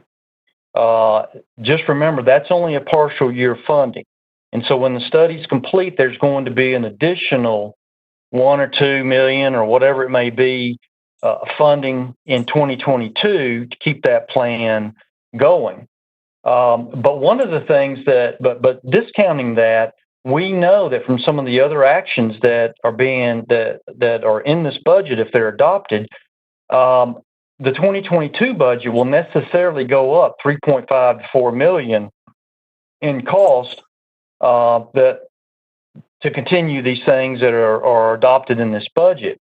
First of all, and the biggest one is the transit care funding that we will get for 2021 for the transit department, and that's paying all the operating, that's paying our share of the operating cost of the transit department, goes away June 30, 2021. So the fiscal year 22 general fund budget will include an estimated $2.5 million to be transferred to the enterprise, to the transit enterprise fund to cover our share of the operating cost. That was all removed from the 21 budget, and it's not in there because of this CARES Act funding. We also have partially funded programs, and I know the manager included that spreadsheet with the information he sent out. That spreadsheet shows that in fiscal year 21, these programs that have been deferred to later parts of the year, the partial funding impact in 21 is $833,000. The total cost, though, on an annual basis is $1.6 million, which means that next year, if we take these programs in 21, we're going to have an additional $724,000 impact on the 22 budget just based on that action alone. And then also, one of the things we know going forward in this budget, in the 21 budget, is a $300,000 shift of recycling costs from the landfill enterprise fund to the general fund, and that is a 4-year plan.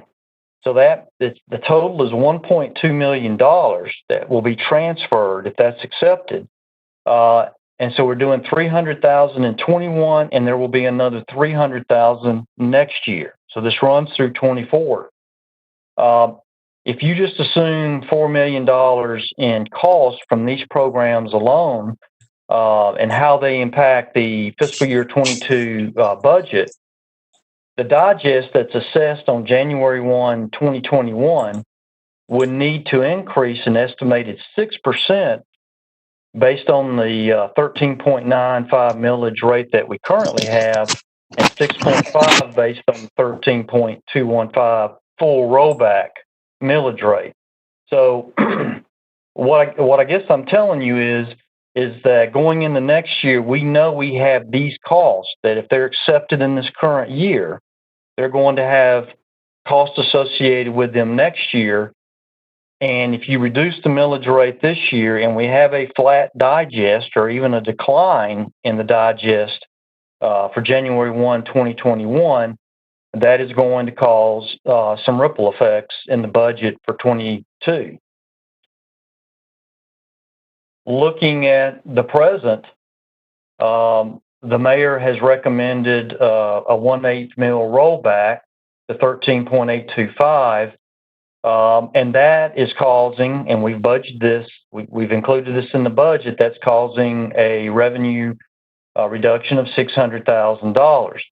Also note that that is contributing, along with the other costs, to an expected $800,000 deficit or use of fund balance in fiscal year 21. Now, all of this is shown on page B10 of the budget document, but what that means is that at the end of fiscal year 21, if all this comes to fruition, our fund balance reserve will be dropping to 15.5%, which is below the GFOA recommended minimum. Why that's important? Well, fund balance reserve is one of the factors used in a rating agency's equation to calculate our bond rating. And to put that into a current perspective, right now we enjoy a general obligation rating from Moody's of AA1, which is one level below their highest rating.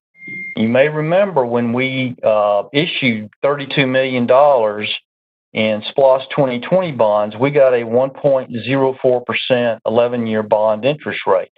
Now, that's based on a lot of factors. It's based on the market, but it's also based on the fact that we had a fairly healthy fund balance and we had a good rating from Moody's for that. If we start running deficits, then our ratings could decline in future years, depending on how the rating agencies want to look at it. Also, rolling back the millage rate, the additional 0.61 mils will reduce our fiscal year 21 revenues by $2.8 million. Now, you have to remember that has a compounding revenue effect for future years, because you're going into the next year and you don't know what your digest is going to be, and you've got a lower millage rate to start with. So this has a compounding revenue effect for future years, unless, of course, the commission decides to raise the millage rate in future years, just like they did during the recession. But if the commission decides to roll back the millage rate beyond the mayor's recommendation, what are some of the expenditures available for reduction? And here's where we just had to pull some of the big things out of the hat. Certainly doesn't mean that they are the only ones available.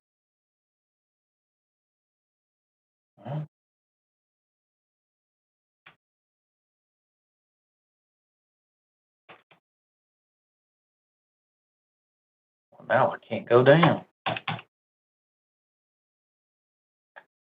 What did you do to me, Dre? Judd?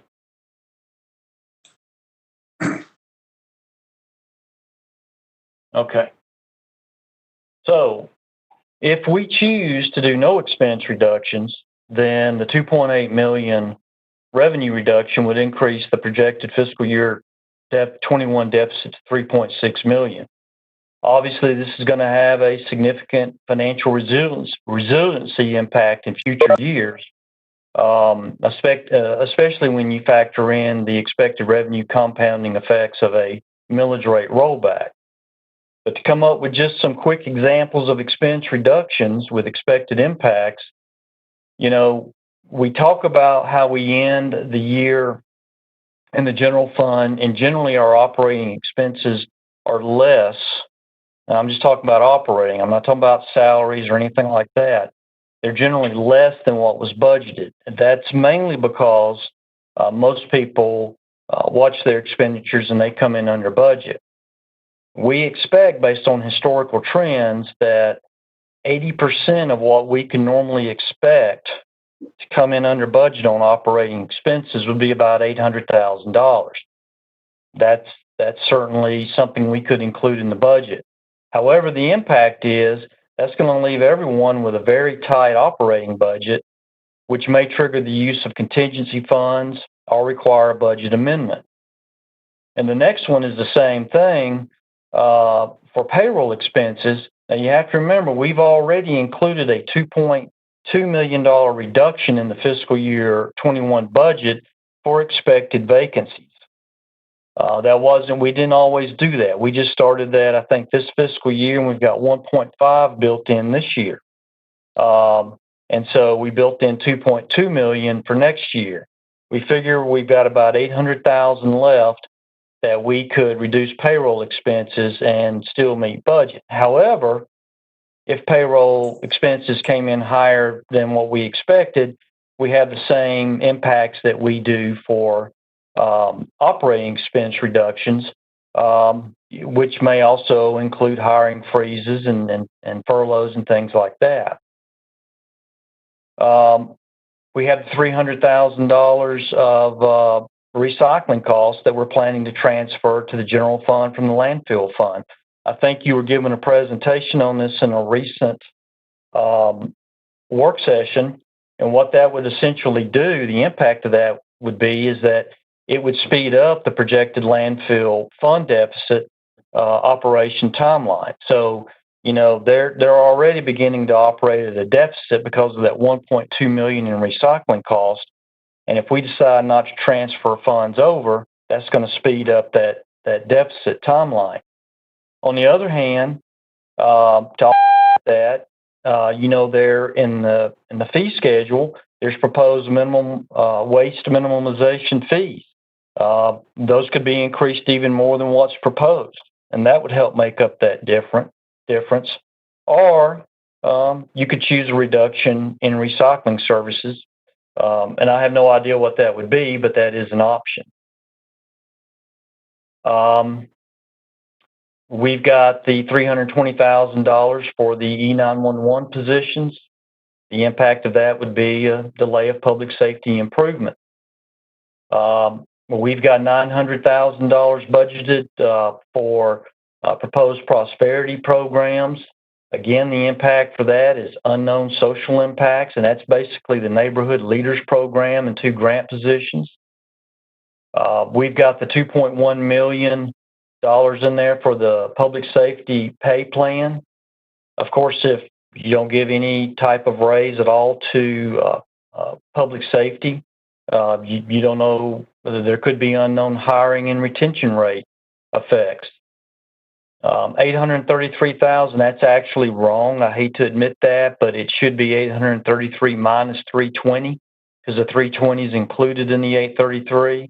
So $500,000 reduction or deferment or elimination of the mayor recommended budget items partial year funding in fiscal year 21. And that was in that separate attachment that you received from the manager. And so that would be, the impact would be a reduction, deferment, or elimination of recommended programs. And then other expenditure reductions that are recommended by the commission. So this is just a short presentation on things to consider when you're looking at the millage rate and the tax digest and the impact that it's going to have on current and future years. And I'll stop there. Thank you, Mr. Boyd. Commissioner Denson, you were first up for questions. Thank you, Mayor Pro Tem, and thank you, staff, for presenting that stuff there. And I get that we're in a amazingly tough situation, but I do not think that a millage rollback is the best way to address this. I worked on this a little bit last night, pulling up like the median the median home value for Athens-Clarke County is $164,100 currently, as of end of last year, at least by the U.S. Census. And when you break that down, if we were to do a rollback, the savings that homeowner, the median homeowner would get is $2.83 a month. So that is the median savings that a homeowner in Athens-Clarke County will get if we did the rollback, $2.83 a month. Compare that. The problem with this, if we do the rollback, it affects everyone, including, let's say, I pulled up some other numbers. The Mark downtown, owned by a company in Boca Raton, Florida. That company in Boca Raton, Florida, would receive a monthly savings of $2,756 if we did the rollback. 972 times the savings that a median homeowner would receive. A standard would receive a total if the rollback was on a total savings of $16,385. The Broad 909, nearly $10,000 annually, 284 times the median homeowners savings. And so if we did this rollback, I really feel like the people that we're most concerned about are not getting the help from that. They're definitely getting actually more help from what I hope that we approve next week with getting rid of the customer service fee for the water and sewage. For that, a homeowner who has water and sewer through HCC is going to save annually $105.86. That's $8 and I believe 82 cents a month. That is nearly 3 times the amount the rollback would give them in savings. So we are giving a more equitable. If we approve that next month, I think that is the way that we actually get some relief to people who need it the most. Through that water and sewer customer service, plus of course doing the tiers that some people are going to have even more savings than that. And another way to think about this, and we kind of went through what that revenue is going to, talking about $2.8 million in revenue that we would lose if we did the rollback. Well, if you average that out, you can take the average of what we have about 44,000 households here in Athens-Clarke County. If you divide that per household, that's a revenue benefit of $59.95 that they would lose. Again, that's actually a lot more than the savings they would receive if we did the rollback. I hope this is making sense. That what I'm trying to explain. But even I pulled a random commercial space off of Q Public, 1054 Baxter Street. The value of $278,000. Again, we do the rollback for them. They're saving $5.65 a month. Again, they're going to actually see more savings in the water and sewer commercial services rollback, getting rid of that fee. So if we're going to do anything, I would like us to explore maybe cutting even more into that customer service fee with our water and sewer. That directly affects not only homeowners, but also renters directly. But I think that the rollback, for the reasons that David Boyd rolled out here, but also just the fact that it's going to actually, that is going to benefit extremely wealthy properties. It is not going to benefit the median homeowner here in Athens-Clarke County outside of $2.83 a month. Yet they are going to miss out on some services and possibly end up having to pay more for recycling costs and stuff like that. So while I understand the intent behind doing the rollback, I don't think the rollback is the best way for us to move forward.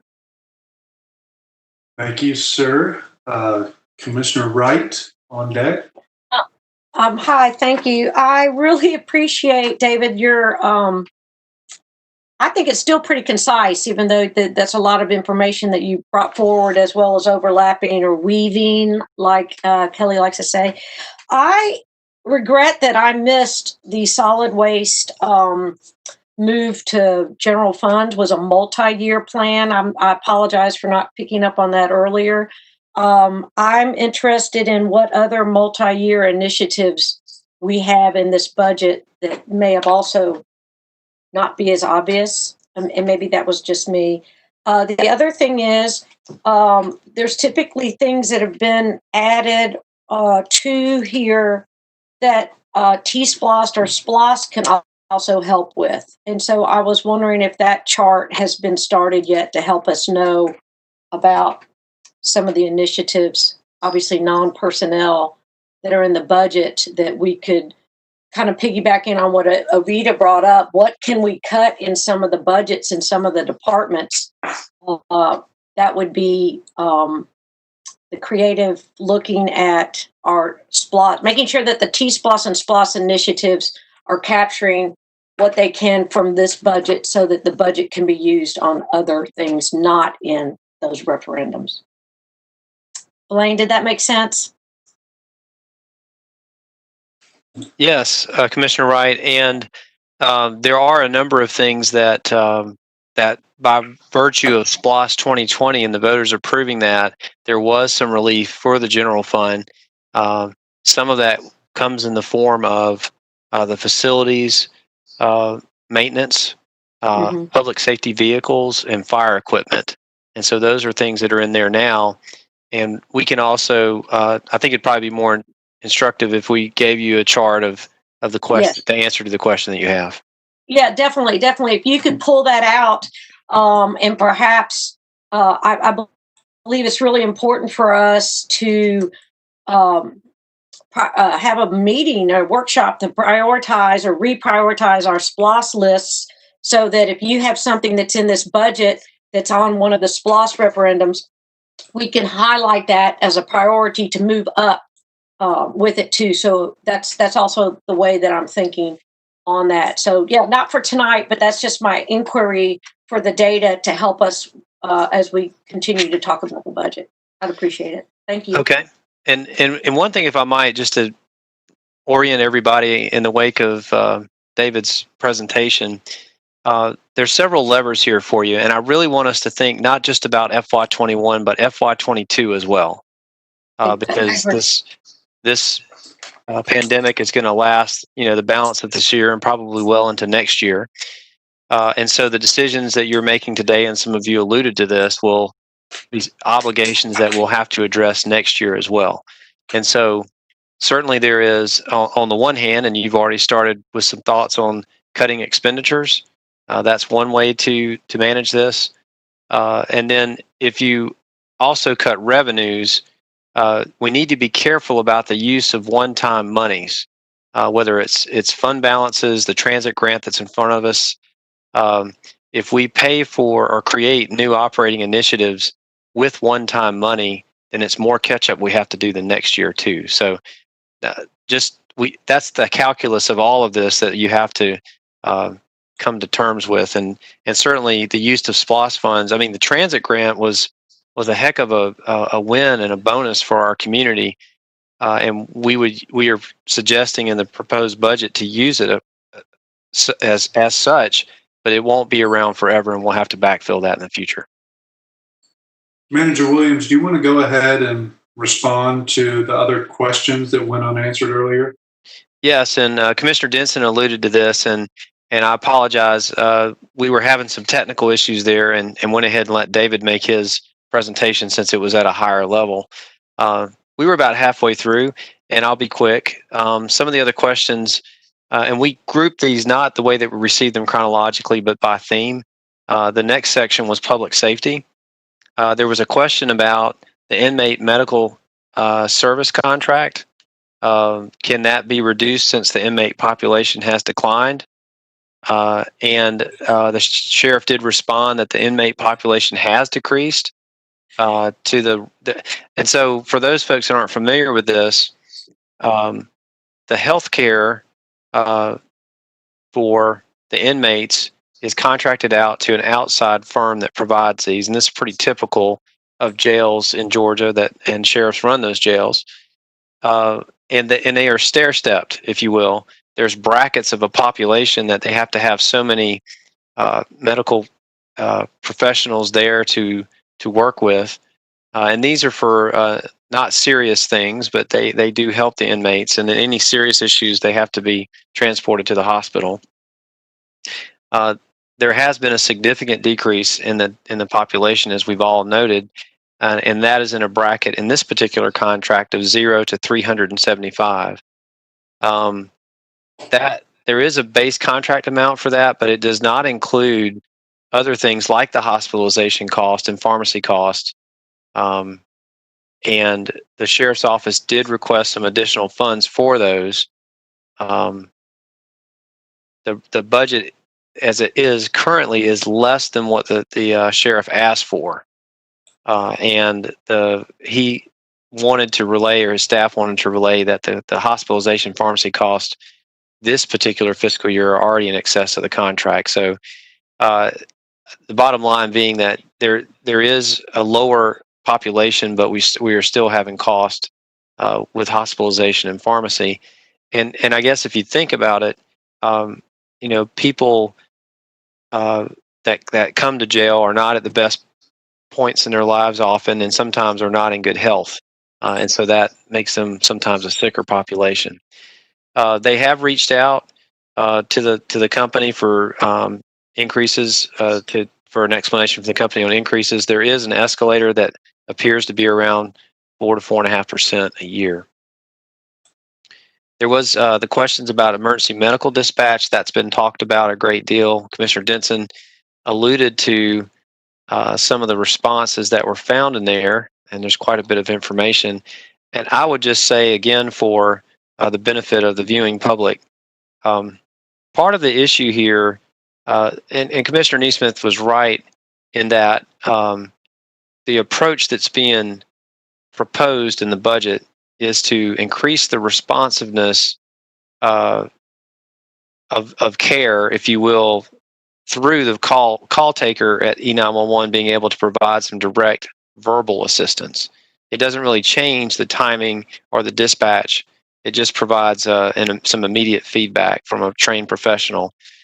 There are some technical hurdles to overcome in order to dispatch directly to National EMS's ambulances.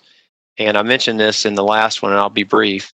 I think it was some years ago that National serves multiple counties throughout Georgia. In this case, in our region, Morgan County, Oconee County, and Clarke County are all served by them. They wanted to build a central dispatch center about 10 years ago, and a little under 10 years ago, and approached the county to see if we wanted to partner. And at the time, the county wasn't interested in that.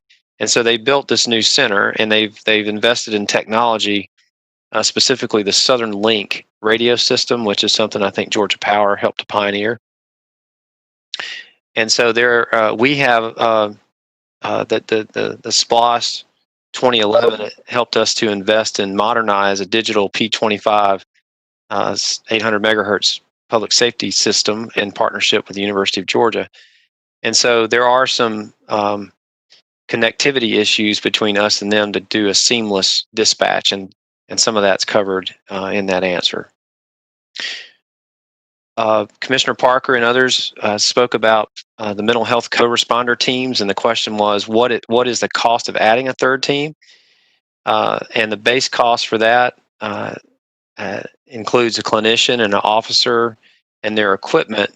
So the ongoing cost for the officer and the clinician is $132,000 a year.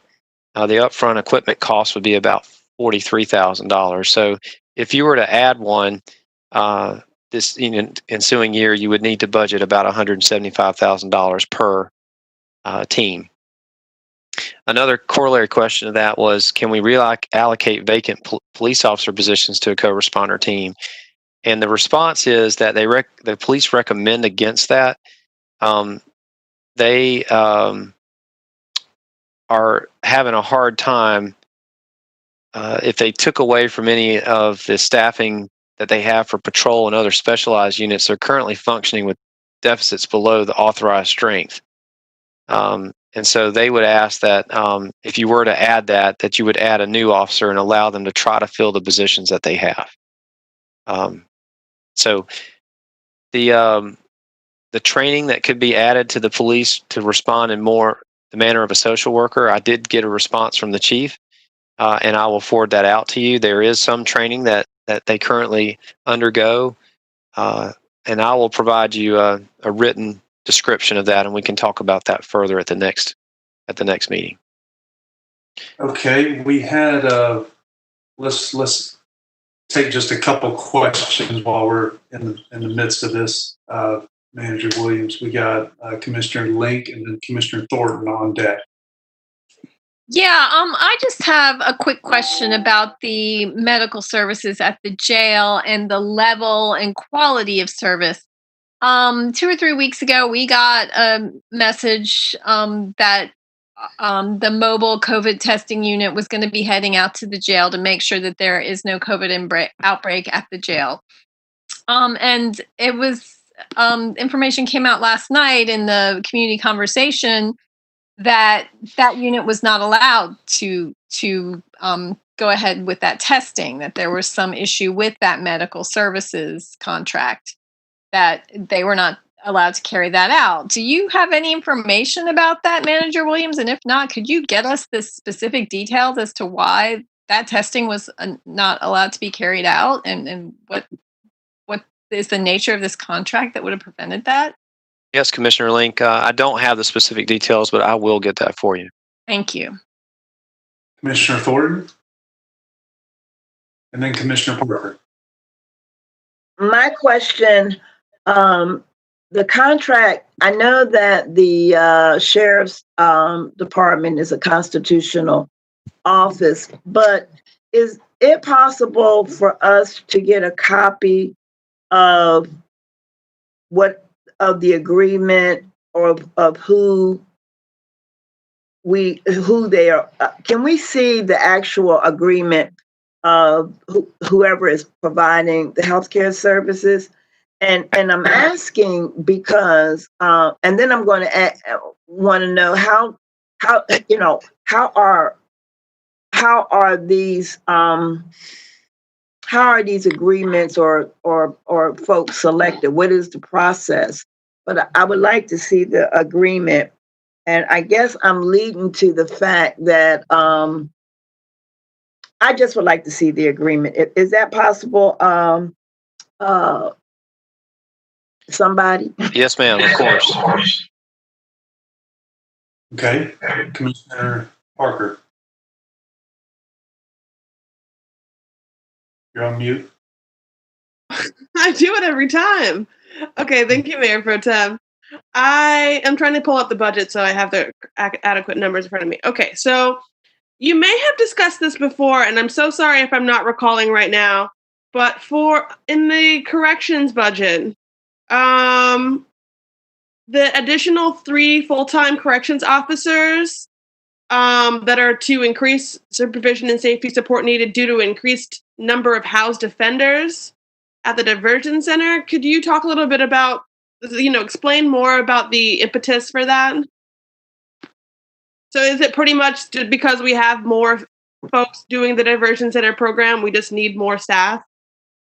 Yes, they had actually asked for 4 full-time positions, and it's to add, again, supervision and safety support. There is also some unfunded requirements for minimum required offender transport supervision. Mm-hmm. And what this will do is help reduce the need to utilize on-call system and overtime budget, and provide some extra backup and relief factor for the diversion center as we continue to build on the transition center. Okay. And is there a state mandated inmate to staff ratio or anything like that for places like the diversion center? That I would have to ask Commissioner Parker. All right. Let me see if I had anything else. Could you talk to me a little bit about the requested, I believe it was $40,000 for in the police budget for downtown cameras? I'm trying to find the exact wording, if maintenance or upgrades or something like that. I'd love to hear some details of what sorts of work needs to be done there, if they're implementing new cameras, if they're doing maintenance on existing cameras, and essentially like the necessity for that particular line item in the budget. Okay. I know that many of our downtown cameras were upgraded of late, and we've even gone into partnership with some Georgia Power, but I can give you a more comprehensive answer. Great, thank you. Commissioner Thornton had one more comment, and then maybe let's let Manager Williams answer a few more questions, if that's okay. I wanted to respond. I think that Manager Williams will be able to confirm what I'm about to say, but I wanted to, from my interpretation of last night's community conversation, it wasn't that the testing that was done at the jail, it wasn't that folk were not allowed. What I have found out from that conversation last night was that there are several groups that are doing testing.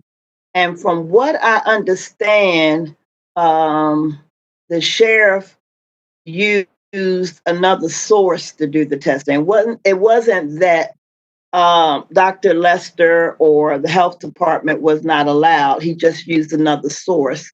I think that is correct, Manager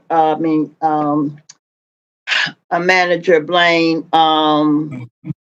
So you could still follow up for Commissioner Link, but it wasn't that nobody was not allowed to. They just used, and we know now there's about 4 or 5 sources out here doing testing. Okay. Commissioner Denson, I saw your hand up real quick. Did you want to make a comment before Manager Williams kept going? Yes, but it was on back on the EMS stuff, since I appreciate Manager Williams going into more detail on that. And I did go through that whole all that information, and again, I think that while it's going to be some capital investment to be able to go to the option 4, again, what our own police force recommends that we do. We do have that money in the E911 fund. So I think that kind of, I think that can resolve that part of it.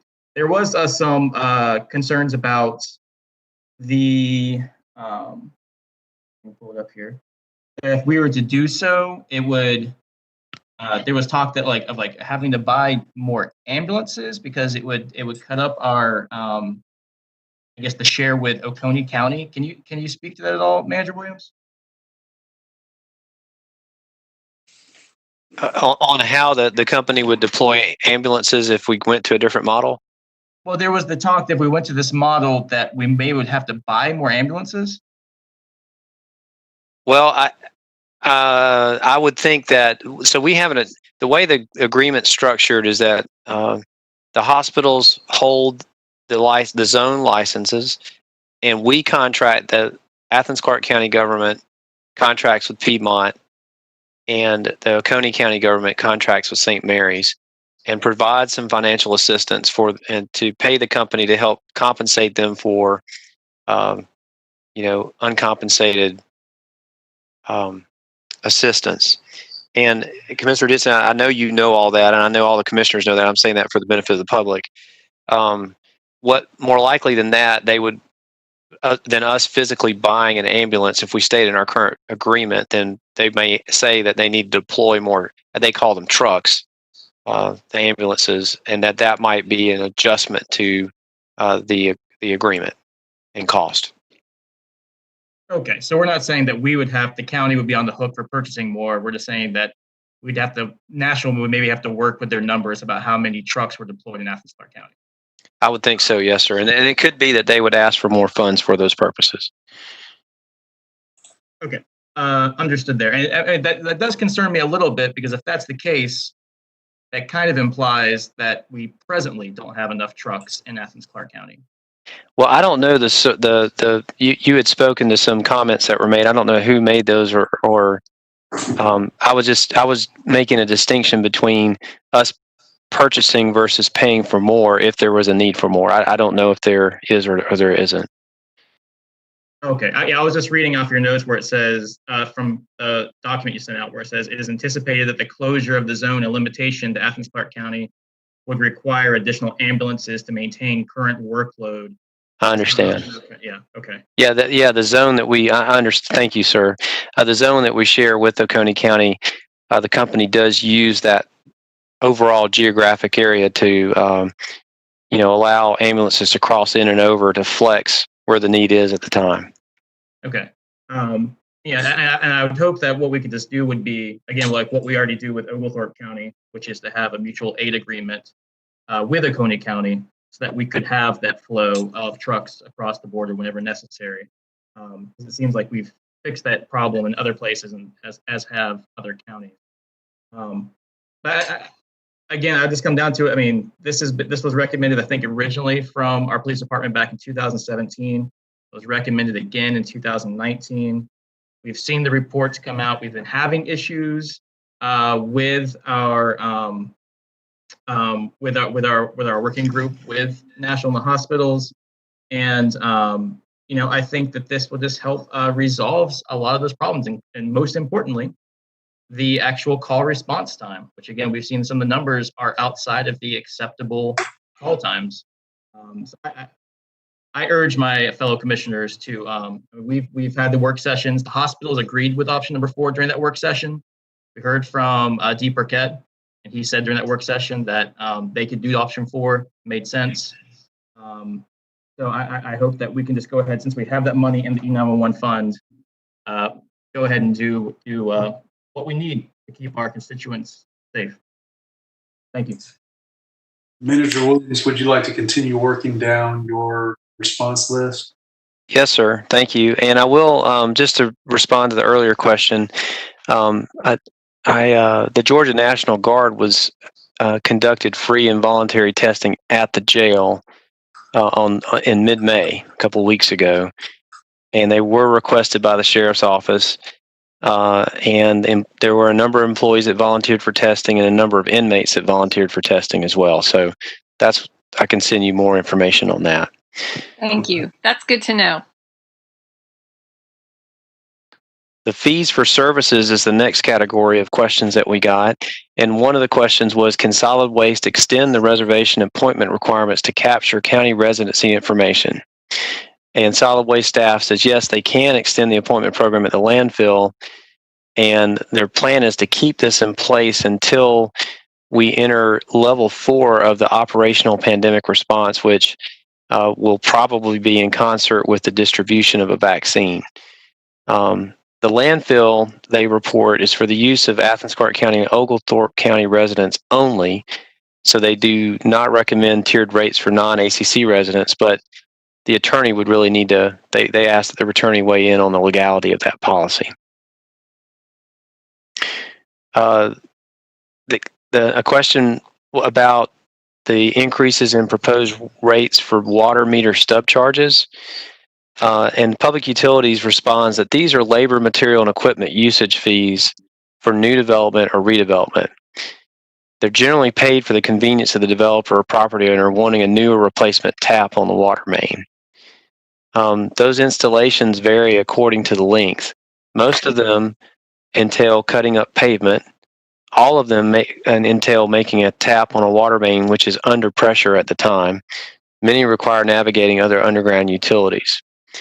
And if a relocation is to accommodate a new driveway, for example, the old stub out must be disconnected. These fees, which are in the Code of Ordinances, have not been updated since 2005. So along with other materials, and copper is one of the most popular, those prices have risen substantially since then. So the proposed fees recover actual costs incurred in recent years based upon the work orders. The meters are priced separately. And I would also I think it helped me, and I hopefully help other folks. Again, the water and sewer fund is an enterprise fund, and it's supported by the ratepayers, the people that pay for those fees. No tax dollars go into that. And so when you become a customer, in this way, you are buying into the infrastructure.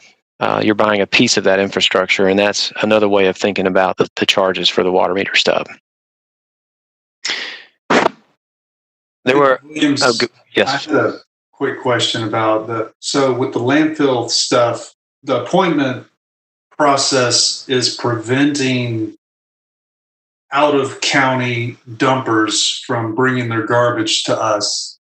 Out of county meaning out of Athens and Oglethorpe, correct? That's a secondary effect, not the initial intention. Not the intention, but we don't need to discuss tiered rates for out of towners as long as we're keeping them out. Yes, sir. Okay. All right. Thank you. Carry on. The next group of questions had to do with just a general other. What is the priority order of the original requested increase items for the public defender, pay increases, and the social worker, and what is the amount for each? And staff did talk with John Donnelly, and his requests were the first priority would be salary increases at 2.5%, which is in keeping with what the pay raises we talked about earlier. That comes at a cost of $39,200. His second priority is an operating expense increase of $5,800. And then his third priority would be an additional social worker position at a cost of $57,100. The next question had to do with Economic Development Department, the budget, the difference between the budget and the actuals from FY19, 20, and 21 budgets. The FY19 amount of $467,000 that's shown in the budget document that you have represents the actual expenses for that fiscal year. The total budget for that year was actually $746,000. I'm going to start rounding up so people don't get lost in the numbers. So about $750,000, and about $500 of that was in the general fund, and $260 coming from the hotel motel fund. In FY19, the department had some position vacancies, resulting in about $71,000 of personnel savings. And then there were also some operating savings in both the general fund and hotel motel fund. The budget has actually decreased from FY19 to FY21 due primarily to position turnover. So those are some of the reasons why there was a variance between the actual that you saw and what the budget amount was. I know that for most of this fiscal year and before Director McConnell was brought on, we only had, out of an office of 5, we had 2 staff positions in there. So this is what you'll see when we close out FY20. It'll probably be some more savings there as well. There was a question about the Civic dinners program, and that was through the inclusion office, and Director Officer Coburn was looking for different ways to make a connection in the community, and this is a national platform that she had come across. And this would be hosting dinners throughout different communities. One of the things that Crystal Coburn wanted to really focus on is really getting, as Mayor Gertz said at one point, our own house in order, and working with employees and departments to help bring awareness of inclusion. And these dinners are a physical way of just getting people together to have conversations, and there's structured dialogues around inclusion. And so that's what was being proposed with the Inclusion Office. A couple more questions. The Cultural Affairs Commission, the question was, are additional funds for the part-time contract labor position still needed if a full-time position is added to leisure services? And the request for the additional position was a request that came from the Cultural and Affairs Commission, the Arts and Cultural Affairs Commission. And what they had said in their proposal was that they could shift about $8,000 to $10,000 of their operating budget back to the unified government to offset some of these expenses if we were able to fund a full-time position within the government. They felt like the position would lead to more accountability and efficiency with the position within Athens-Clarke County to be a direct line of supervision, routine deadlines for project acceptance and approval, more legitimacy to keep the cooperating departments responsible and accountable, and provide the personnel in an office from 9 to 5, where most other county businesses are located. So for those reasons, they had asked that we do this. And so that would, in my mind, that would not require a part-time position any longer within the Cultural Affairs Commission, but that full-time position would become their resource. The last question here, please provide information on what minority business enterprise work the senior buyer would be helping with, and would they have enough time to devote to it? And I know that Finance Director Boyd has done a good deal of work on this, and this was something that he was proposing. David, since you're on the line, would you like to respond to that, as opposed to me reading that response? Sure. In the fiscal year 21 budget, we have basically a reallocation of a vacant buyer position to a new position called a sourcing coordinator in purchasing.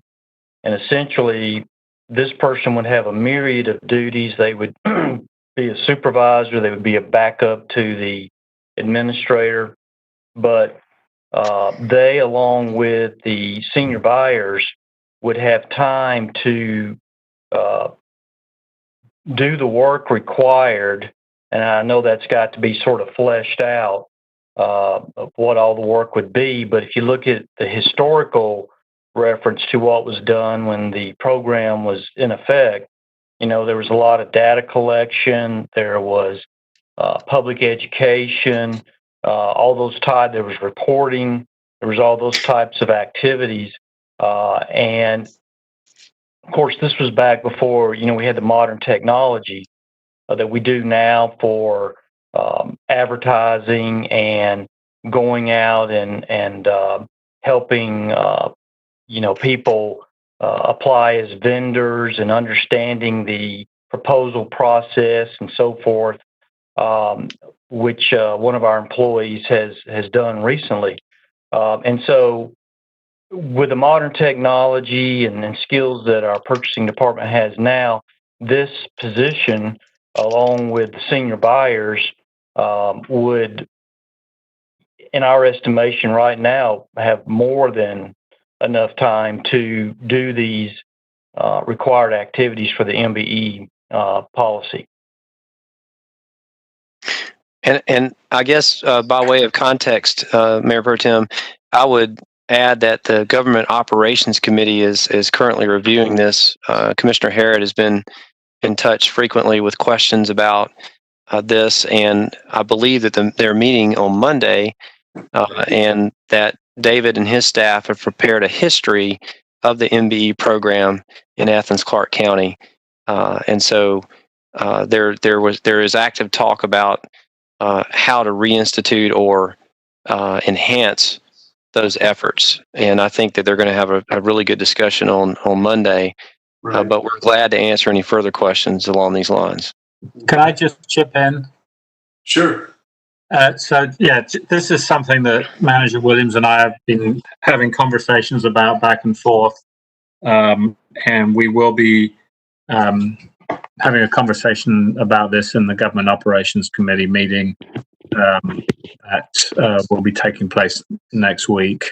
So I had asked him to look into this and to get us some history on this particular position, because I think it's an important thing for us to look at. But that discussion will be taking place next week. Great. We've hit the over 3 hours mark, well past it. Thinking now might be a good time for us to go ahead and run through the roll, and folks could provide final thoughts and pose questions for staff or just reemphasize some questions possibly for staff, or bring some final questions to staff to be answered at our next budget hearing. So let's start with Commissioner Wright. I think I have my questions outlined, and I have summarized that I still want us to be very conservative on spending, and I think I've got my questions out. I look forward to getting them. I know it'll take a while to get them, so if y'all just send a message when the email's here on those for us to check for the next meeting. Thanks. Great. Appreciate all the work up to this time too. It's very informative. Great. Thanks, Commissioner. Commissioner Denson, any final thoughts? Yeah, I appreciate this. I guess the last thing I would ask for is, as we had people from the assessors and the tax commissioner's office here, if we're going to discuss this further on the E911 stuff, I would love to have Captain Kelly on that work session so we could answer some of the technical questions that Commissioner Neesmith has had and just kind of clarify some of those points. That sounds like a good idea. Manager Williams, what do you think about that? Yes, sir. We can do that. We will do that. Okay, great. Commissioner Neesmith? Thank you, Commissioner Denson. And don't get me wrong, I appreciate the thought process that you're going through very much. And I think that's probably going to result in something good. I want to make one quick comment about the millage rate rollback again. The millage rate rollback does not save people money. Overall, it avoids spending more money. We heard that a low-cost home rollback would be just a few dollars a month, and a large commercial property owner would save hundreds or thousands of times more.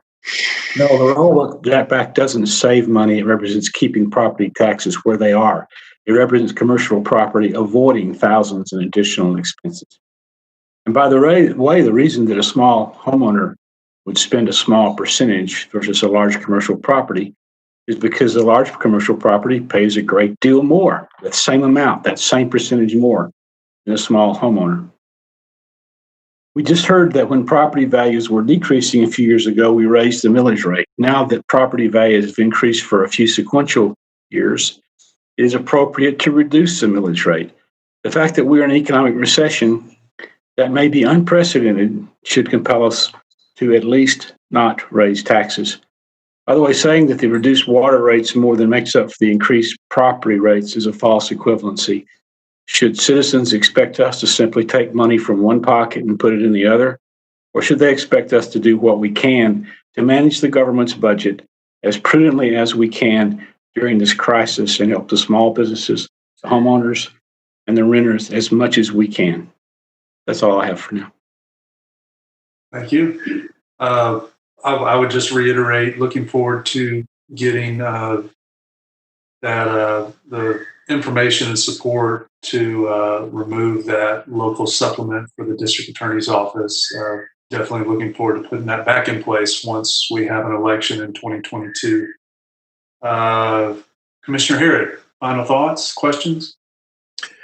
I would also, as Commissioner Denson and Neesmith have mentioned, I would like to learn a little bit more about some of the technical aspects of what's being proposed with the E911 system, and so that sounds like that's on board. I'm glad that Mr. Boyd and Manager Williams brought up the minority business enterprise person. That's something, as I said, that the manager and I have talked back and forth about, and I think if we could get that up and running or up and rerunning, I guess that's something that I'm interested in doing. But other than that, I don't really have any other questions. Great, thanks. Commissioner Thornton?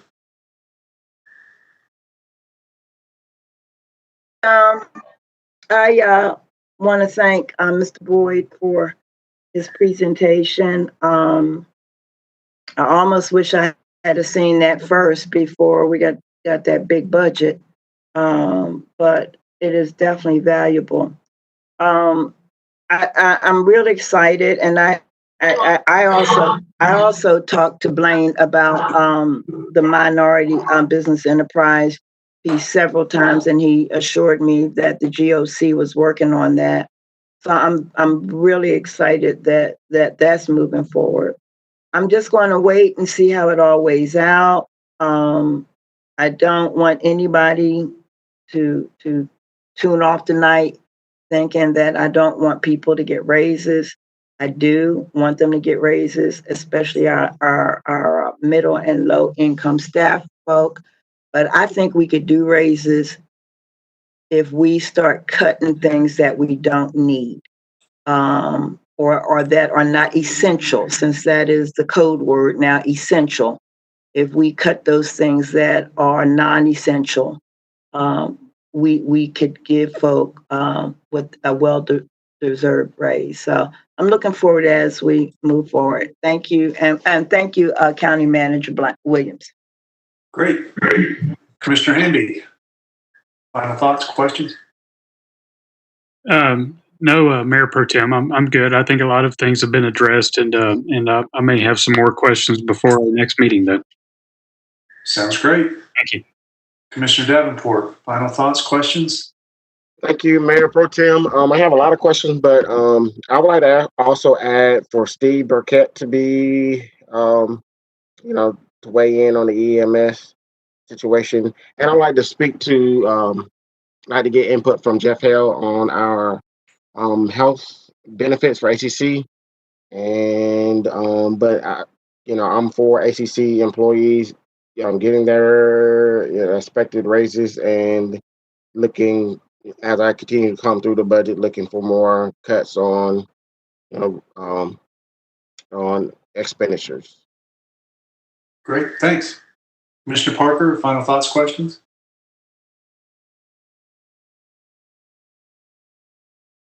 I think you might be muted, Mariah.